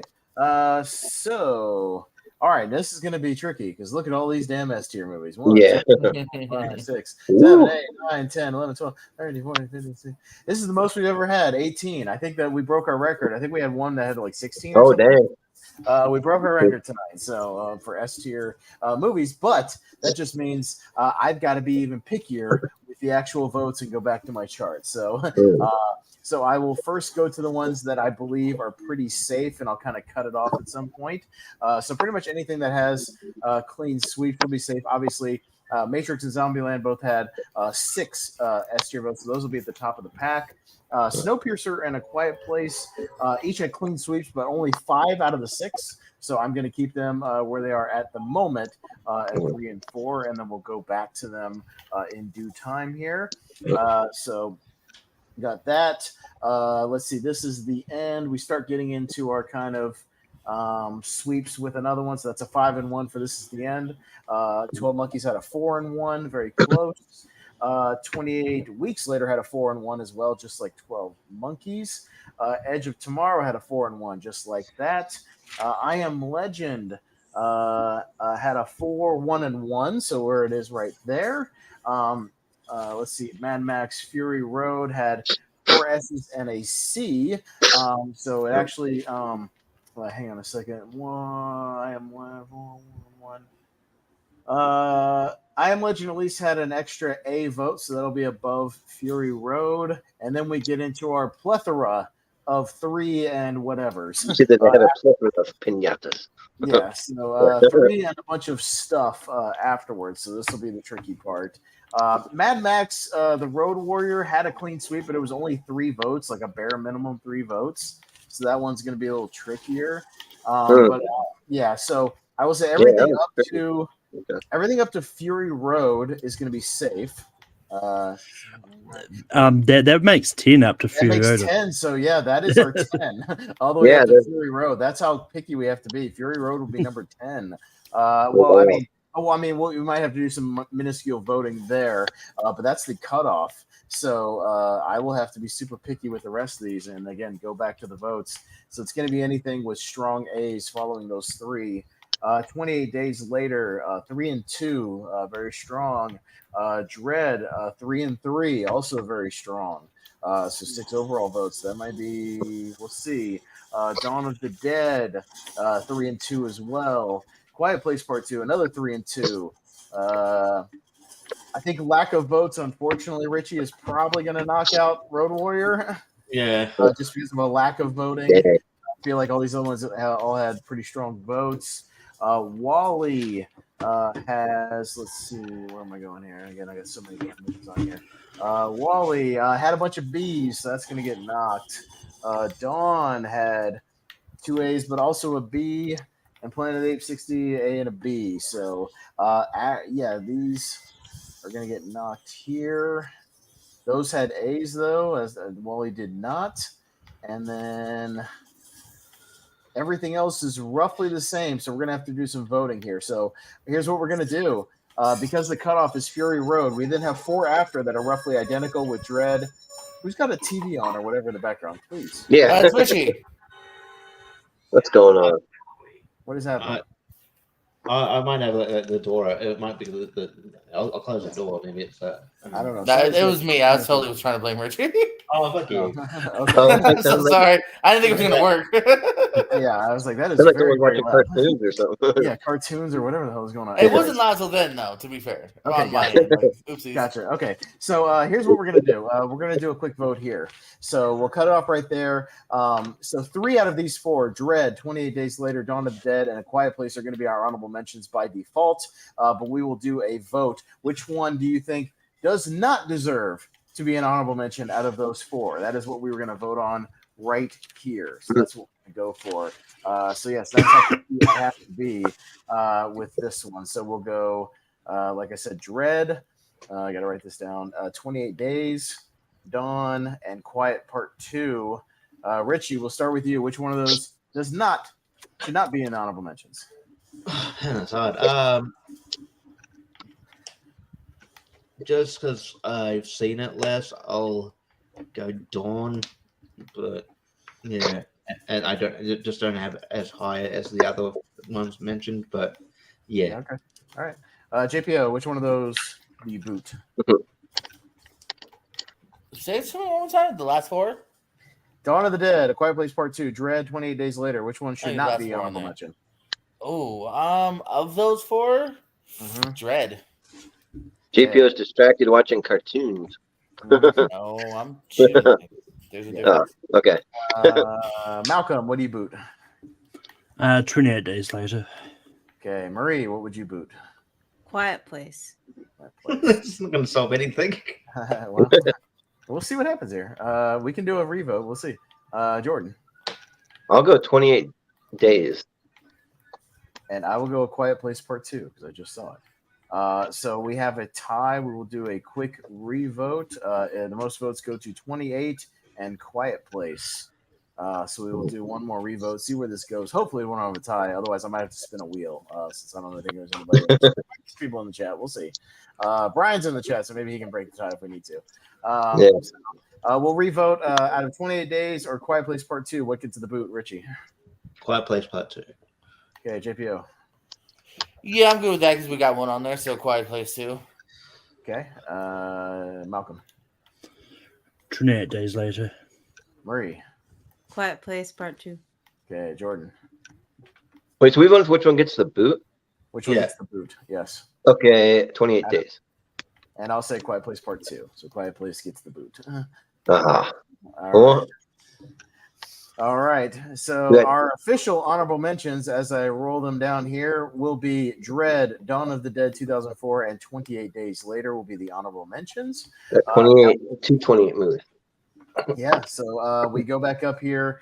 We may have to do some minuscule voting along the way here because I do have Mad Max Fury Road 1. Let's see. I Am Legend. More overall votes, but it had an A, so that will stay where it is right there.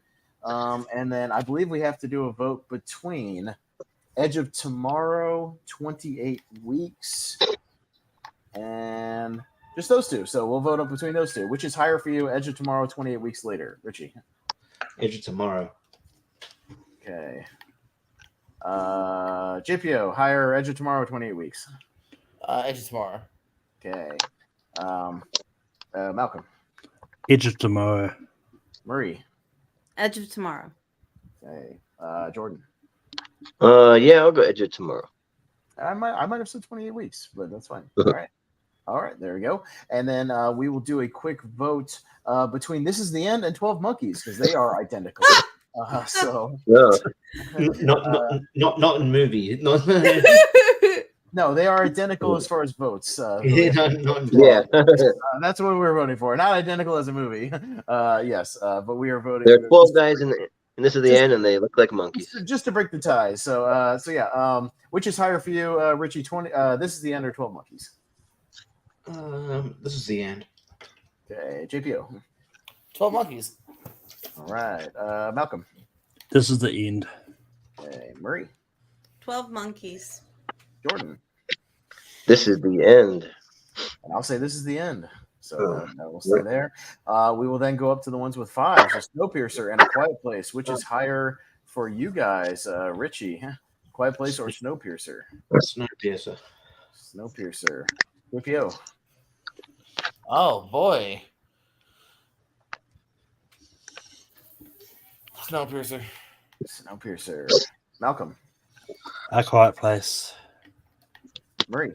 Snowpiercer. Jordan. Man, these are literally number 6 and 7 on my overall list. But I'll go Snowpiercer. I have it higher. Okay, I would have had A Quiet Place, but Snowpiercer stays right where it is.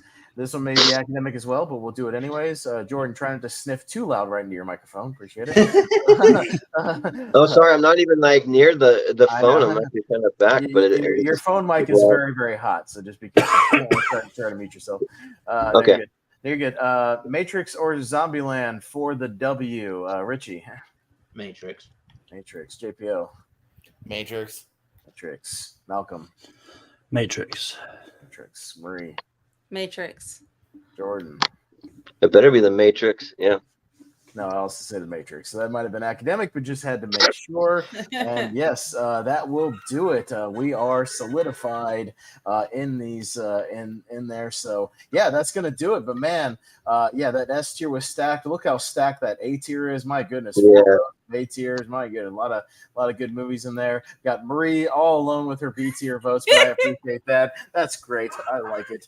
Yeah. And yeah, we threw some ones there just for fun. But yeah, a lot of really good post-apocalyptic movies here. Yeah, as we wrap things up, yeah, great thing. Yeah. I will try to get these in a poll, in the next day or two on the Schmodown Friends and Family group, so everybody else can vote on these post-apocalyptic movies. But yeah, we had a nice breezy show. Yeah, we went a little longer, but we started on time, so we're actually ending on a pretty good time as well. So I certainly It's nice to have like one of these is just a one-off. It's not part of a series, We're just kind of just a random one-off tier ranker here. Yeah, I wanted to do a tier ranker because there was a couple of those borderline ones and a few extra movies. Yeah, we wanted to include, so we definitely did that. And yeah, we'll start to wrap things up here. Let me take that off the screen and get us back over here. And Jordan, should we quickly announce? I kind of teased at the beginning. I know you weren't here. What we're going to do for our 100th tier ranker? Would you like me to break the news to everybody? Because we have time. Yeah, you can go for it. Yeah, so what we will actually going to do for our next, and this will happen before, and our 100th episode will be before we continue with that one word series. So it will officially be the 100th episode. For those who dare sign up for this episode, I am going to go back in the archives, and much like I did for tournament fights, I'm going to go back into the tier ranker archives and pull every movie-related episode and the top 3 movies from each of those episodes. We're going to throw them in the pool and do sort of a best of the best of the best. Yeah, so it's going to be like crazy tough. So it's going to be super ridiculous tough because I'm going to pull the top 3 from every category we've ever done on Tier Ranker, which is not every episode of Tier Ranker has not always been on movies. We've done franchises, we've done food related stuff, we've done cars, we've done character based stuff, all that, just the movie stuff. But every kind of decade series thing we've done with the movies from all of those, all the other random ones we've done here and there. I'm going to pull all those top 3s and we're just going to throw them in the pool and do a big ultimate Tier Ranker, and it is going to be ridiculous. So for anybody who dares sign up for that to try to do that, you're welcome. Keeping food in there will be funny. Now, actually, I think McDonald's is better than Star Wars. Proceed with the own list. Yeah, McDonald's. Yeah. I ranked the Batmobile from '89 above Batman '89. Yeah. Have you done a tier rank of like bad movies? I've done like a worst tier ranker where we rank S tier. Yeah, really? No. Movies, and like you go lower, you go F tier if you don't think it's that bad. That's like a reverse tier ranker. That's a good idea, but at some point. But no, I was meaning like, have you done a tier rank of like worst movies? Not really, because it would be a wonky backwards episode because we're ranking S tier horrible films. But yeah, like we could do it at some point, kind of maybe April Fool's Day. Yeah, maybe. Well, I rank apple pie higher than American pie because we did it. One of the first ones, best desserts of all time. But that's what we're gonna do. So we'll put out the call for that episode. If anybody here wants to claim a spot, you can on an early one of that. If you dare. But otherwise, we'll put out a call for it to see who wants to try.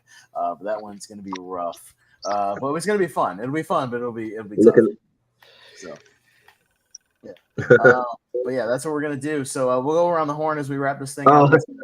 Go ahead, George. In the chat, I like Brian. I'd rank the Mystery Machine over popcorn because we did a best movie theater snacks episode. Yeah. I don't know if we have a date for you. It'll be later this month, I believe. Like maybe the last week of this month or the first week of next month.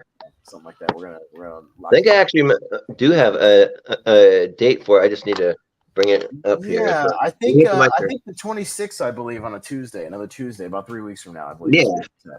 So that'll be the date for that. So near the end of this month, we're going to do the big ultimate tier rankers. That should be fun. So hopefully people will want to participate. I know it's daunting, but we'll see what happens. But yeah, we'll start to wrap things up here. Richie, any plugs, parting words? What you got?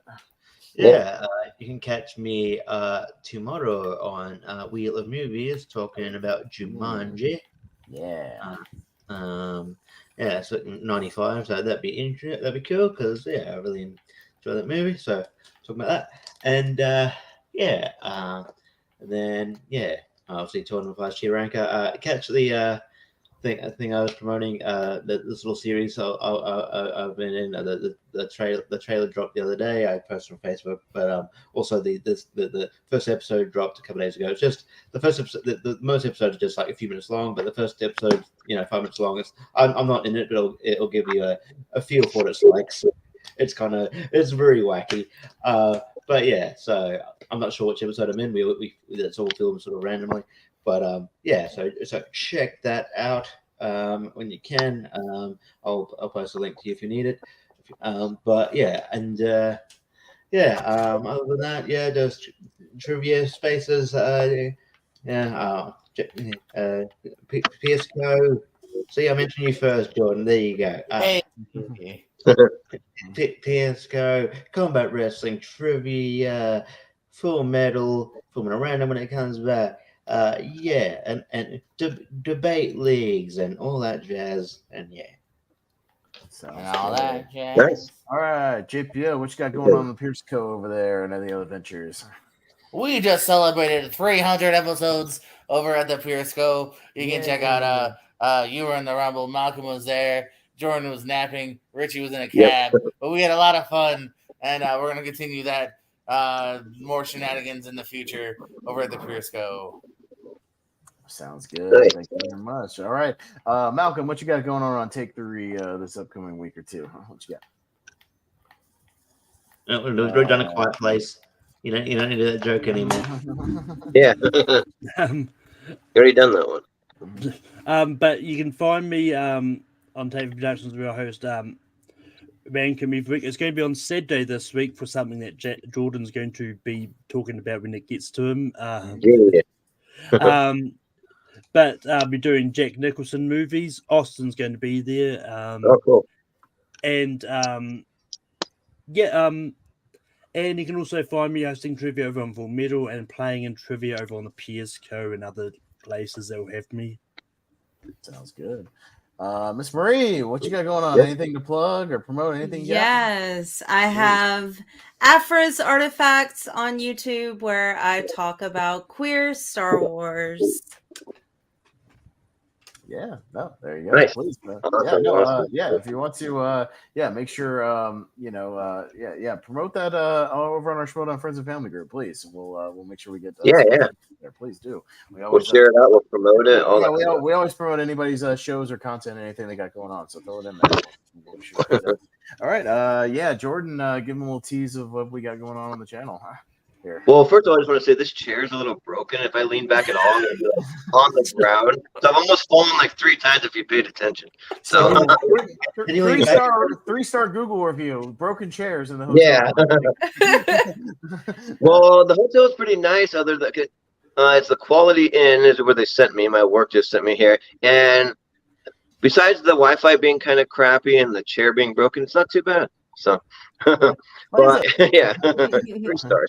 But so I'll just start off with our big event going on this week. So this Sunday we'll be doing our big the Seen and Heard movie trivia free for all. We got 27 competitors. We're gonna go 5 players at a time, round by round. Last man standing wins, and we'll get the chance to go.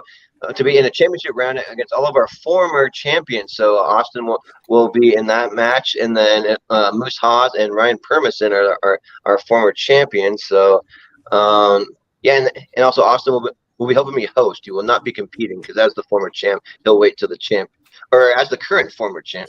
The current and former champ. Sorry, how would you say the current champ? I'm also I'm a 5-time winner. I'm a 5-time winner.